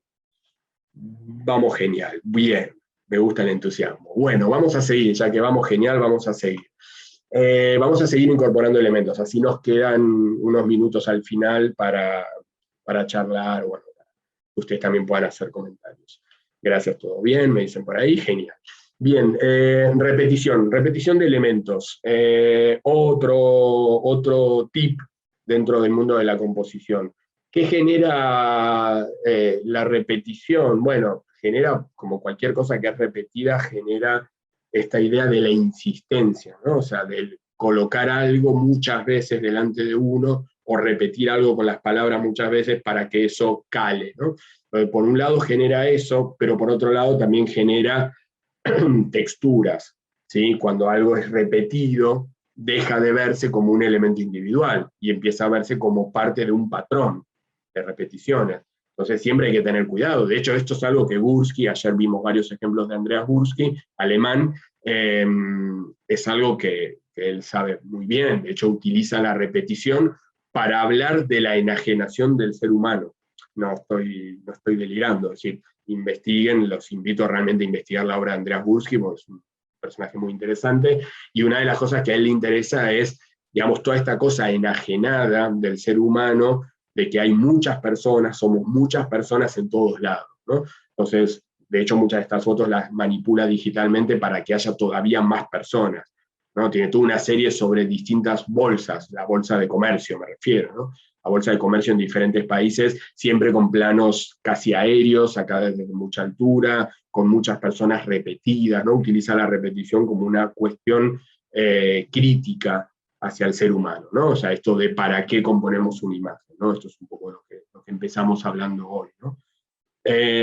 Otros ejemplos de repetición, bueno, una foto con un corte político muy fuerte, una foto que forma parte del acervo fotográfico cultural de Argentina en particular, de Latinoamérica en general, una foto del gran Eduardo Longoni, un fotoreportero argentino todavía vivo y sigue dando charlas, un personaje muy interesante, que hizo a principios de los 80 en un acto militar, ya en los últimos años de la dictadura argentina, ¿no? Entonces, fíjense, además, la utilización que hablábamos ayer del teleobjetivo, que permite, digamos, discursivamente aplanar la imagen, ¿no? Si es un efecto óptico, pero la percepción es de algo que está aplanado, ¿no? Entonces, esta idea de estos militares son todos iguales, ¿no? Lo que podríamos leer de la imagen, ¿no? Son todos iguales, todos tienen como el mismo tipo, ¿no? Es decir, el mismo aspecto, la misma vestimenta, la misma mirada, incluso el bigote, ¿no? Hay como toda una serie de elementos que se repiten y al mismo tiempo están todos como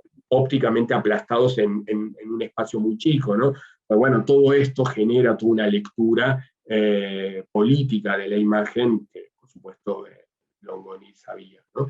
Que esto podía pasar. De hecho, no lo están mirando a él, este es un detalle nada más interesante. Hay un elemento protagonista, hay un personaje protagonista que claramente es este señor, fíjense que es el único que tiene como más hueco alrededor, la luz además le da de una determinada manera, y además hasta por los tercios podríamos decir que se convierte en el elemento protagonista de la foto. No lo miraban a él, él estaba en una especie de estrado, había un alto cargo jerárquico dando un discurso en ese momento, y todos estaban mirando a esa persona. Él aprovechó esto y sacó la foto de forma tal que parece que lo están mirando a él. Parece que lo están mirando a él y por defecto nos están mirando a nosotros, volviendo a esta idea de la mirada que hablábamos hace un rato. Bueno, otro ejemplo, menos político en este caso, de Fernando Alien, un fotógrafo paraguayo, interesante su trabajo también, fíjense, bueno, el juego, ¿no?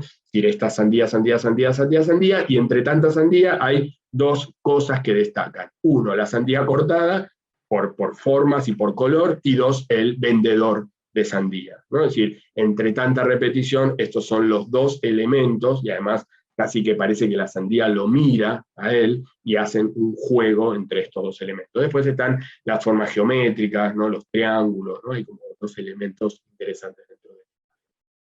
¿Sí? ¿Qué más?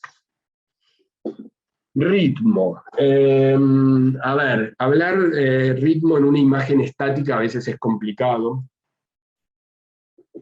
porque uno generalmente asocia el ritmo con el movimiento, ¿no? Es decir, como, no sé, la cadencia de algo que se está desplazando a un ritmo más acelerado, más lento, el ritmo en una canción, ¿no? Un beat más rápido, más lento y tal, ¿no? Entonces, hablar de ritmo en una imagen estática siempre supone un posible problema, ¿no? No es un problema, pero podría ser un problema porque es difícil a veces leer el ritmo dentro de una imagen.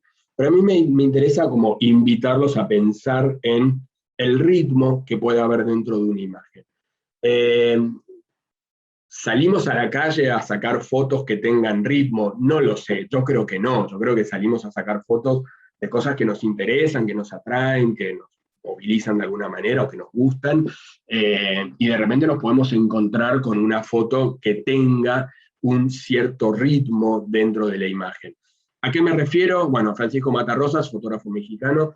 En este caso, yo cuando veo esta foto, tal vez es algún delirio mío, cada uno la leerá a su manera, pero yo lo que veo es como un movimiento en la foto que es brazo de este personaje, sube, acá conecta este punto de tensión altísimo, ¿no? Estos dos puntos de tensión que hay en la imagen, luego uno baja por la imagen, por la remera, sube, aparece el otro brazo y se forma este otro punto de tensión y sale, ¿no? Sale por arriba a la derecha, ¿no?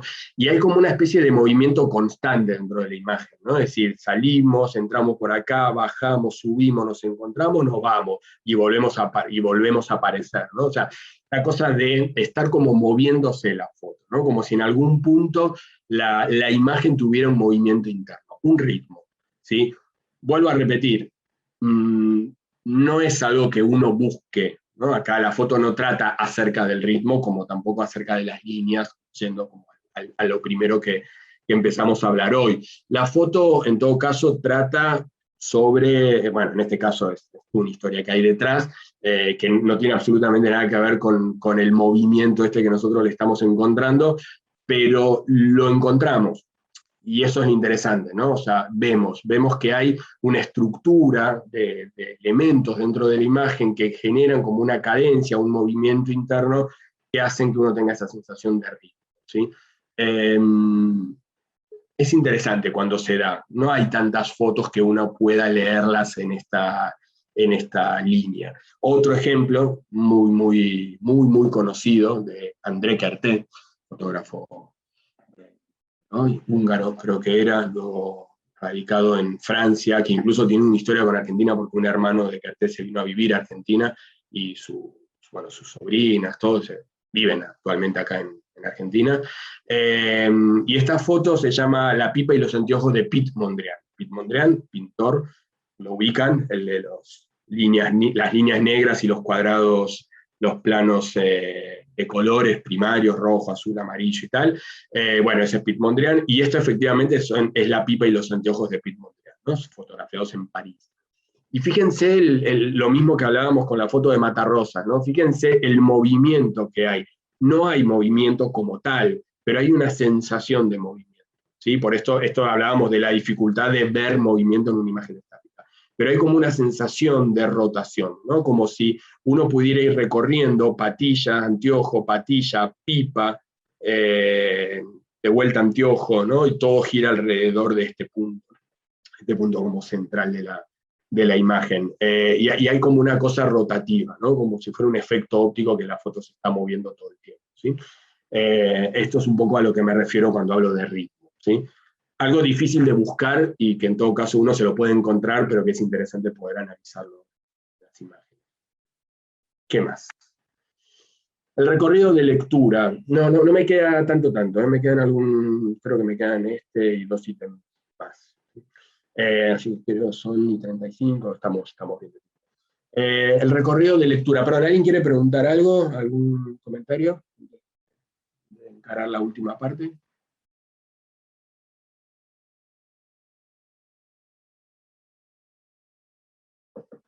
Bueno, parece que no.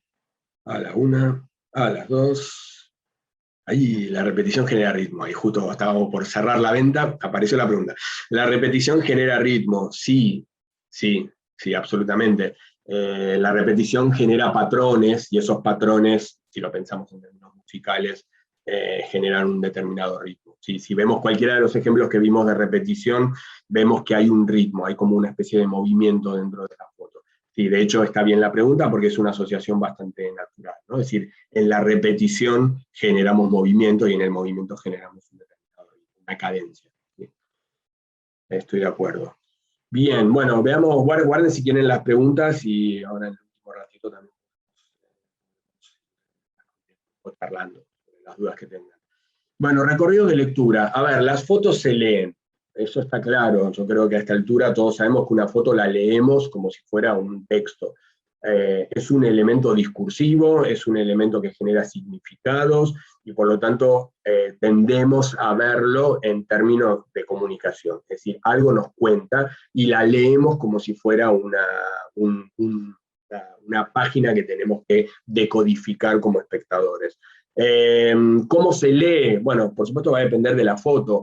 En general, cuando tengamos caminos recorridos, como las vías del tren, un proyecto de Joel Stanford muy conocido sobre la High Line en Nueva York, que es parte de toda una serie muy larga, vamos a tender a seguir ese camino. Es como una tendencia natural, digamos. Si vemos el camino de las vías, o sea, el recorrido de las vías, o nos plantamos y vamos avanzando y hacemos la curva, o venimos y nos vamos alejando, pero en general cada vez que aparezca un camino hay una tendencia a recorrer ese camino, ¿no? Y a estructurar la lectura de la imagen en función de ese camino.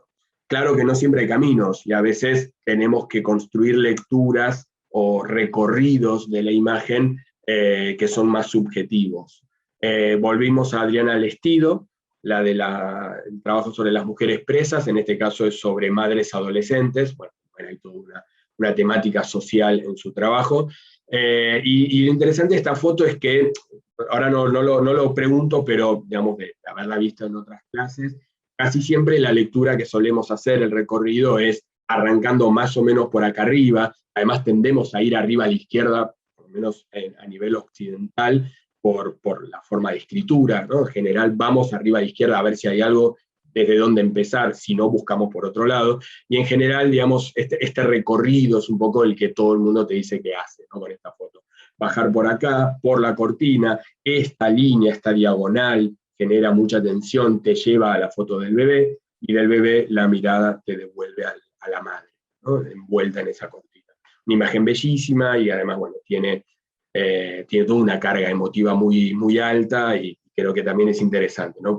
Cómo se genera todo un recorrido de lectura interno dentro de la imagen. Alguien empezó por el bebé y fue del bebé para la mamá, y luego siguió por la cortina, es decir, no es que haya una lectura, por supuesto cada uno la vio de una manera distinta, ¿sí? Algo que también puede pasar con esta otra foto, de Kirchuk.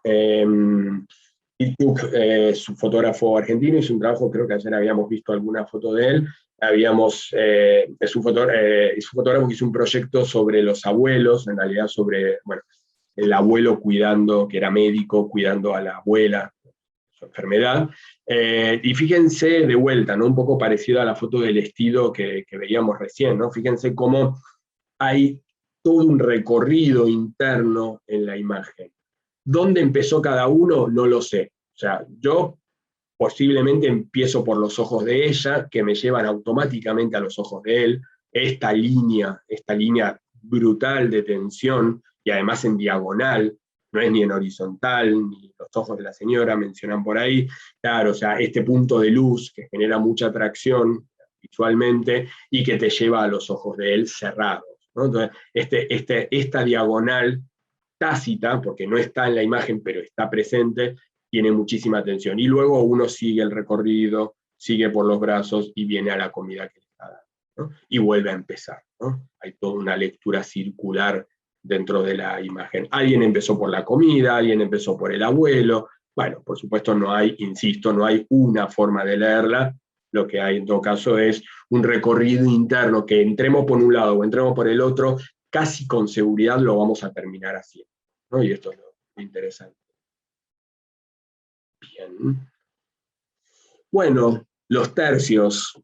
¿Por qué bueno? Porque es un elemento tan, pero tan recurrente en el mundo de la composición, o tan utilizado en la teoría sobre composición de imagen, que termina casi como aburriendo.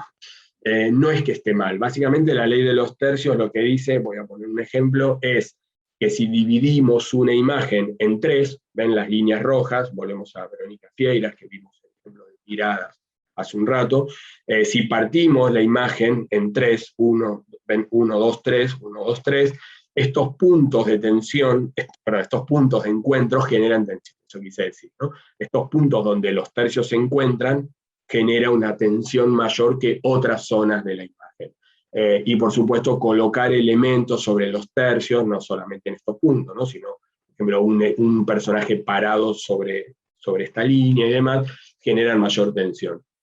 ¿Es así? Sí, yo creo que sí es así. Me parece que es indudable que todo lo que está desplazado del centro tiende a generar tensión. Ahora, como toda regla, hay que aprenderla y descartarla.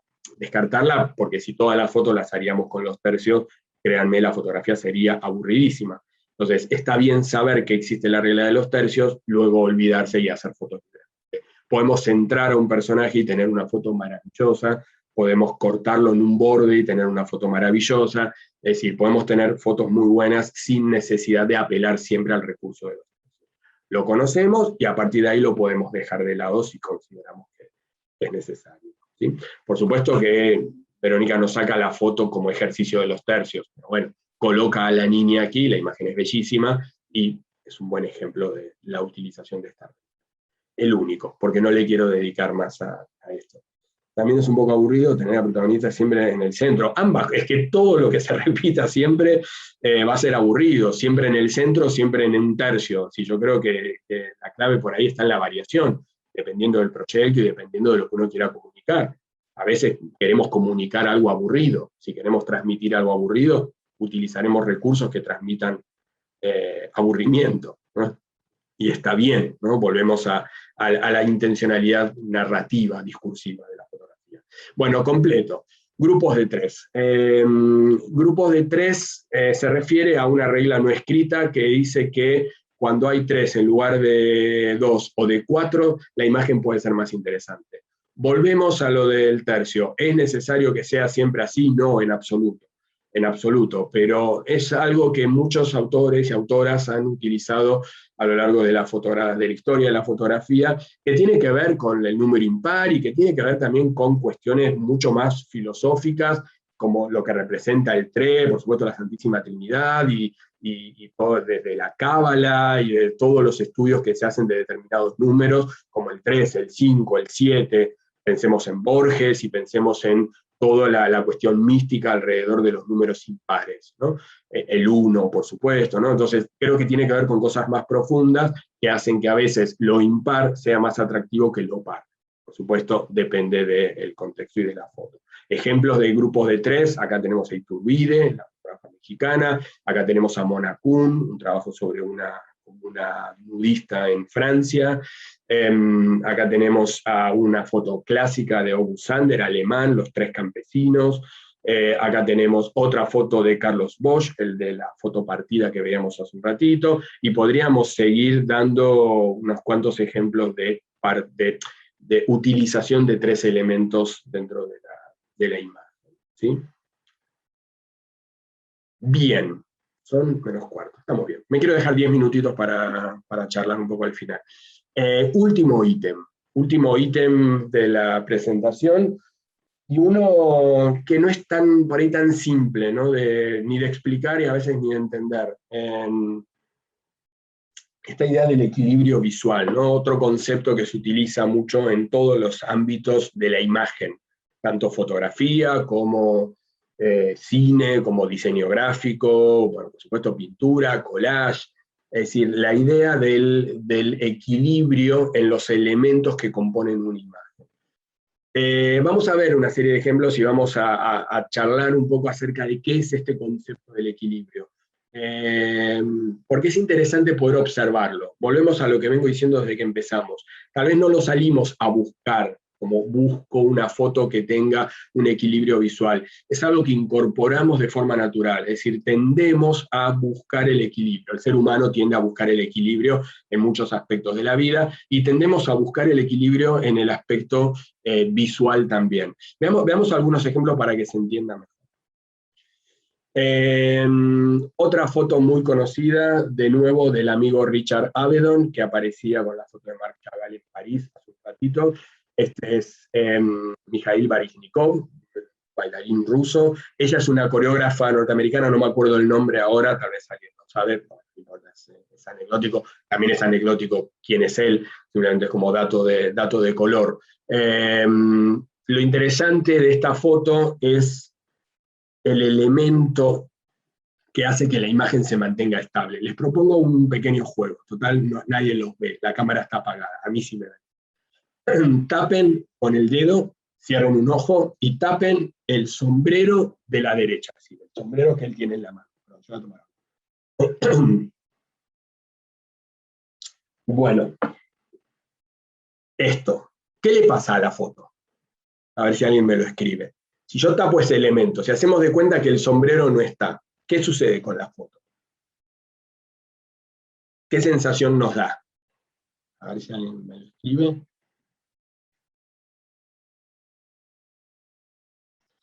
Estaría más cargada a la izquierda la imagen, exacto, Nancy, estaría más cargada, que el brazo sostiene al bailarín, se siente desbalanceada, exacto, se cae.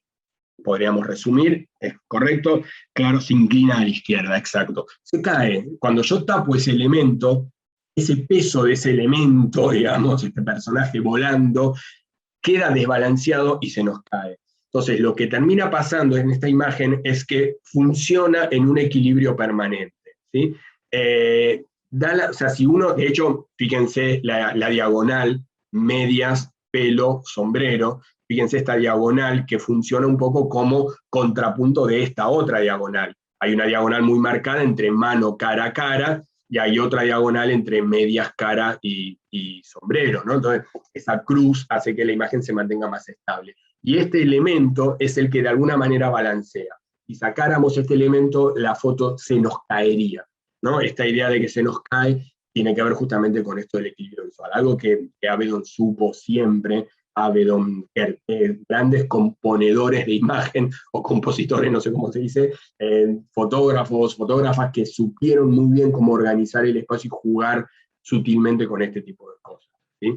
Otro ejemplo interesante, la foto de Arnold Newman, uno de los mayores o mejores retratistas de la historia de la fotografía, sobre todo del siglo XX, retrató a todos los personajes, presidentes de un montón de países, bueno, un gran retratista. Y esta es una foto de Igor Stravinsky, de vuelta a un ruso, compositor, pianista, y fíjense lo que es de vuelta el juego de equilibrios, ¿no? Fíjense de nuevo cómo esta masa negra del piano, de la tapa del piano, genera un peso muy grande que él balancea, equilibra con esto y con el brazo. Sí, fíjense, de vuelta, esto lo dijimos en la foto del vestido, fíjense cómo esta posición en forma de T, una posición estable, firme, cómo de alguna manera este brazo con esto compensan o sostienen el peso visual que tiene esto. Esto pequeñito compensa esto grandote de aquí, ¿no? De hecho, esta es una foto mucho más tiempo, como se nos anda, esto de imagen, momento Mori, salta de memoria, movimiento, perdón, voy a continuar, tendría que leerlo con un poco más de calma, perdón. Voy a completar lo que estaba diciendo. El peso enorme que tiene la tapa del piano es muy difícil de balancear, porque cualquier cosa que uno ponga que sea muy grande van a empezar a competir.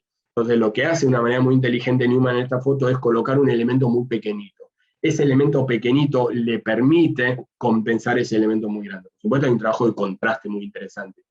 Si ustedes buscan después la foto original, es decir, la foto del contacto, de la hoja de contacto, van a ver que la foto es un plano mucho más abierto, ¿no? Y volvemos a esta idea de está bien, está mal, ¿no? Haber reencuadrado, por supuesto que desde mi punto de vista está bien, pero había autores como Cartier-Bresson que sostenían que estaba mal, ¿no? Bueno, hay todo un debate en ese aspecto, pero la imagen es un plano mucho más abierto que él marcó en rojo, la famosa marca en rojo en la hoja de contacto de la zona que él quería copiar, y esta es la foto que él nos dio.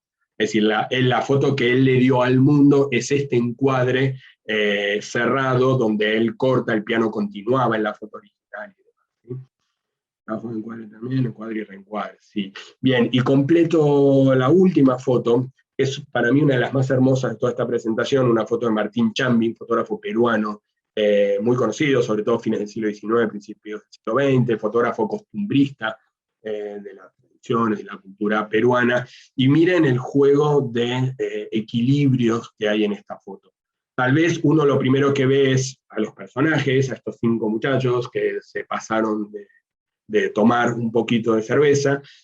Fíjense la inclinación, ¿no? La repetición, el ritmo, esto que hablábamos antes, pero fíjense un elemento que es fundamental en esta foto, que es este sombrero de acá. Y fíjense la ventana que forman 4 sombreros, 1, 2, 3 acá abajo y 4 acá arriba. Hay una ventanita dentro de la ventana que es la foto. Este sombrero tira de estos personajes para que no se caigan. Es decir, está todo cayéndose hacia la izquierda, pero el hecho de que quede enmarcado dentro de esta ventana y el hecho de que esté este sombrero acá fundamental para que todo esto se balancee. Es como el sombrero negro de la foto de Avedon. El sombrero balancea lo desbalanceado que hay en el resto de la foto. ¿Sí? Es una imagen para mí bellísima, y un buen ejemplo de lo que es el equilibrio visual, ¿no? Como a veces un elemento, por más pequeño que sea, puede compensar el peso visual de toda una imagen, ¿sí? Esto es un poco de lo que estamos hablando. Creo que esta es la última. Sí. Bueno, abrimos si quieren, acá completé yo ya la presentación, son y 52, así que no tengo mal el reloj. Tenemos unos minutitos, bellísimo Braimar, entiendo que te referís a la foto y coincido. Bueno, preguntas, comentarios, reflexiones, no sé, dudas. Tenemos unos minutitos si quieren mientras me sirvo un poco más de agua. Si quieren escribir alguna duda o algo. Excelente, Ezequiel, gracias. Bueno, gracias a ustedes por conectarse. A ver, ¿alguna pregunta?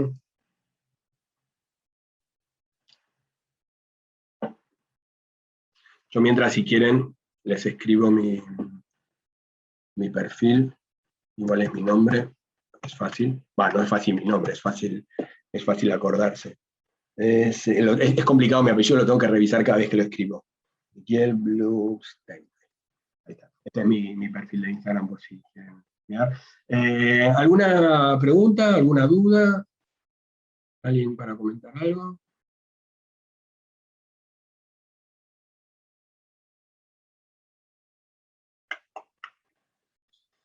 ¿Alguna guía para saber cómo jugar con los colores que contrasten mejor para una foto? Bueno, te recomendaría, o sea, buscar todo lo que se conoce en el mundo del color como relaciones cromáticas. Y ese es como el título, digamos, para buscar en Google.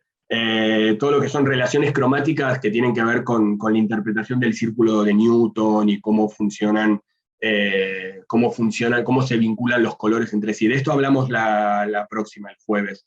Ahí vamos a charlar justamente sobre las diferentes relaciones, los colores complementarios y todo esto.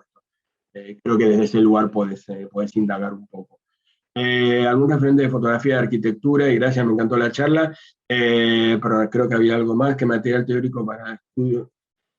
Para estudio no tengo mucho material teórico, ahí medio que te la debo, Pedro, porque en realidad yo siempre fui como recopilando mucha información. Hay unos libros de Langdon, creo que se llama, creo que es Michael Langdon, pero no estoy seguro si se escribe así. Langdon, yo te lo escribo así nomás, vos después te encargás de buscarlo bien, creo que es Michael Langdon, es un autor de varios libros de composición de imagen. Otro que también te recomiendo es José María Mellado. José María Mellado es un español que tiene varios libros publicados también sobre composición y bueno, diferentes cuestiones que también podés buscar. ¿Qué más? Me fui perdiendo algunas preguntas. Consejo para la composición de fotografía en animación 3D o 2D. Complicado, Daniel. Hice audiovisual mucho tiempo, por supuesto tiene sus propios códigos, sobre todo por el movimiento, lo que hablábamos antes, ¿no? Es muy diferente la composición, diferente en el sentido, digamos, de que lo que vos componés en una imagen te dura un fotograma. Entonces, en audiovisual hay que pensar la composición de una forma dinámica, es muy distinta la forma de pensarlo. Pero al final los conceptos no son tan diferentes. No es tanto una pregunta, me llama la atención que se piensa más en blanco y negro como un proceso post y no como un proceso en la captura de la foto, siempre se piensa en el ajuste de color. Bueno, pero esto viene helado, Rafael, creo yo, por esto de la fotografía digital que hablábamos antes. Hoy las cámaras digitales capturan todas en color por defecto, con lo cual el blanco y negro es una conversión posterior. En película tendrás que elegir si la película es color o es blanco y negro, ahí no hay conversión posterior. Pero yo creo que tiene que ver con esto, ¿no? Compensarlo, pues bueno, también tuve una generación digamos, de fotógrafos y fotógrafas que por ahí ya nacieron con la cámara digital y que entendieron desde el principio que el blanco y negro era parte de la postproducción. Creo que tiene que ver con eso. ¿Qué opina de técnicas de composición para persuasión? Bueno, entiendo la persuasión como una forma de comunicar, algo muy utilizado en publicidad. Se busca persuadir, y persuadir en definitiva es es comunicarle algo a alguien. Creo que cualquiera de las cosas que estuvimos hablando hoy te van a permitir comunicar y por ende persuadir si lo que buscas es persuadir, ¿no? Por supuesto. Mientras la intención sea esa, bienvenido sea. Estoy respondiendo un poco rápido, o sea que tal vez uno medita más las respuestas después con un poco más de calma, pero es súper interesante. Gracias, Sonia. Es tan importante conocer y saber cómo practicar. Cuando uno saca las fotos, al menos en mi caso, a veces es súper pensada y otras veces sale natural porque están dentro de unas cuestiones que hoy vimos. Me encantó la clase. Bueno, gracias. Sí, creo que tiene que ver también con incorporar elementos discursivos. Uno no está pensando durante 10 minutos cada palabra que va a decir antes de hablar. Uno incorporó el vocabulario y el lenguaje, lo aprendió a manejar de una manera de poder hablar con cierta fluidez. Creo que con la fotografía pasa lo mismo, uno incorpora recursos y después uno los va utilizando con soltura, a veces más meditado, como acá uno puede estar pensando más cada palabra, a veces más espontáneo, como si estás hablando con tus amigos y podés utilizar otro tipo de lenguaje, ¿no? Creo que con la fotografía pasa lo mismo. Con una plataforma y los nuevos diferentes formatos, ¿qué consejos podrías dar para que una imagen funcione en varios? Parece que la imagen es la imagen, después en todo caso habrá que ver dónde va a circular esa imagen y habrá que ver los condicionamientos técnicos y qué sé yo, cuestiones como Instagram, por ejemplo, que tiene un formato vertical distinto del de los teléfonos, ¿no? Me parece que ahí ya hay que entrar un poco en ver también si una imagen está hecha para una exposición o para una red social. Bueno, creo que habría que analizar un poco cada plataforma y ver qué se necesita para que la imagen funcione ahí. También se puede elegir blanco y negro al tomar la foto. Personalmente prefiero definir el color desde que tomo la foto. Yo ahí recomendaría, con esto cerramos, pero yo ahí recomendaría en digital, las fotos hacerlas siempre en color por una cuestión técnica. El blanco y negro que convierte la propia cámara suele ser un blanco y negro de poca calidad. Así que mi recomendación ahí es sacar la foto a color, en lo posible en formato RAW, crudo, digamos, de la cámara y luego ya en un programa, llámese Photoshop o el que les guste, hacer la edición a blanco y negro. Bueno, gente, vamos a cerrar, estamos justo en horario. Bueno, un gusto, un placer, espero que les haya gustado, que les haya servido sobre todo, que les sea útil todo lo que estuvimos charlando. Acuérdense, ahí Ariel ya les puso antes que todo esto queda grabado, lo van a poder volver a ver. Y nada, lo que les dije, la semana que viene estoy dando 2 charlas más, el jueves sobre color, el viernes sobre construcción de secuencias fotográficas. Está todo en la web del evento, así que pueden entrar ahí y bueno, si les interesa se pueden apuntar. Ahí está, ahí Ariel se los volvió a copiar. Bueno, que tengan un lindo día a todos y todas y muchas gracias.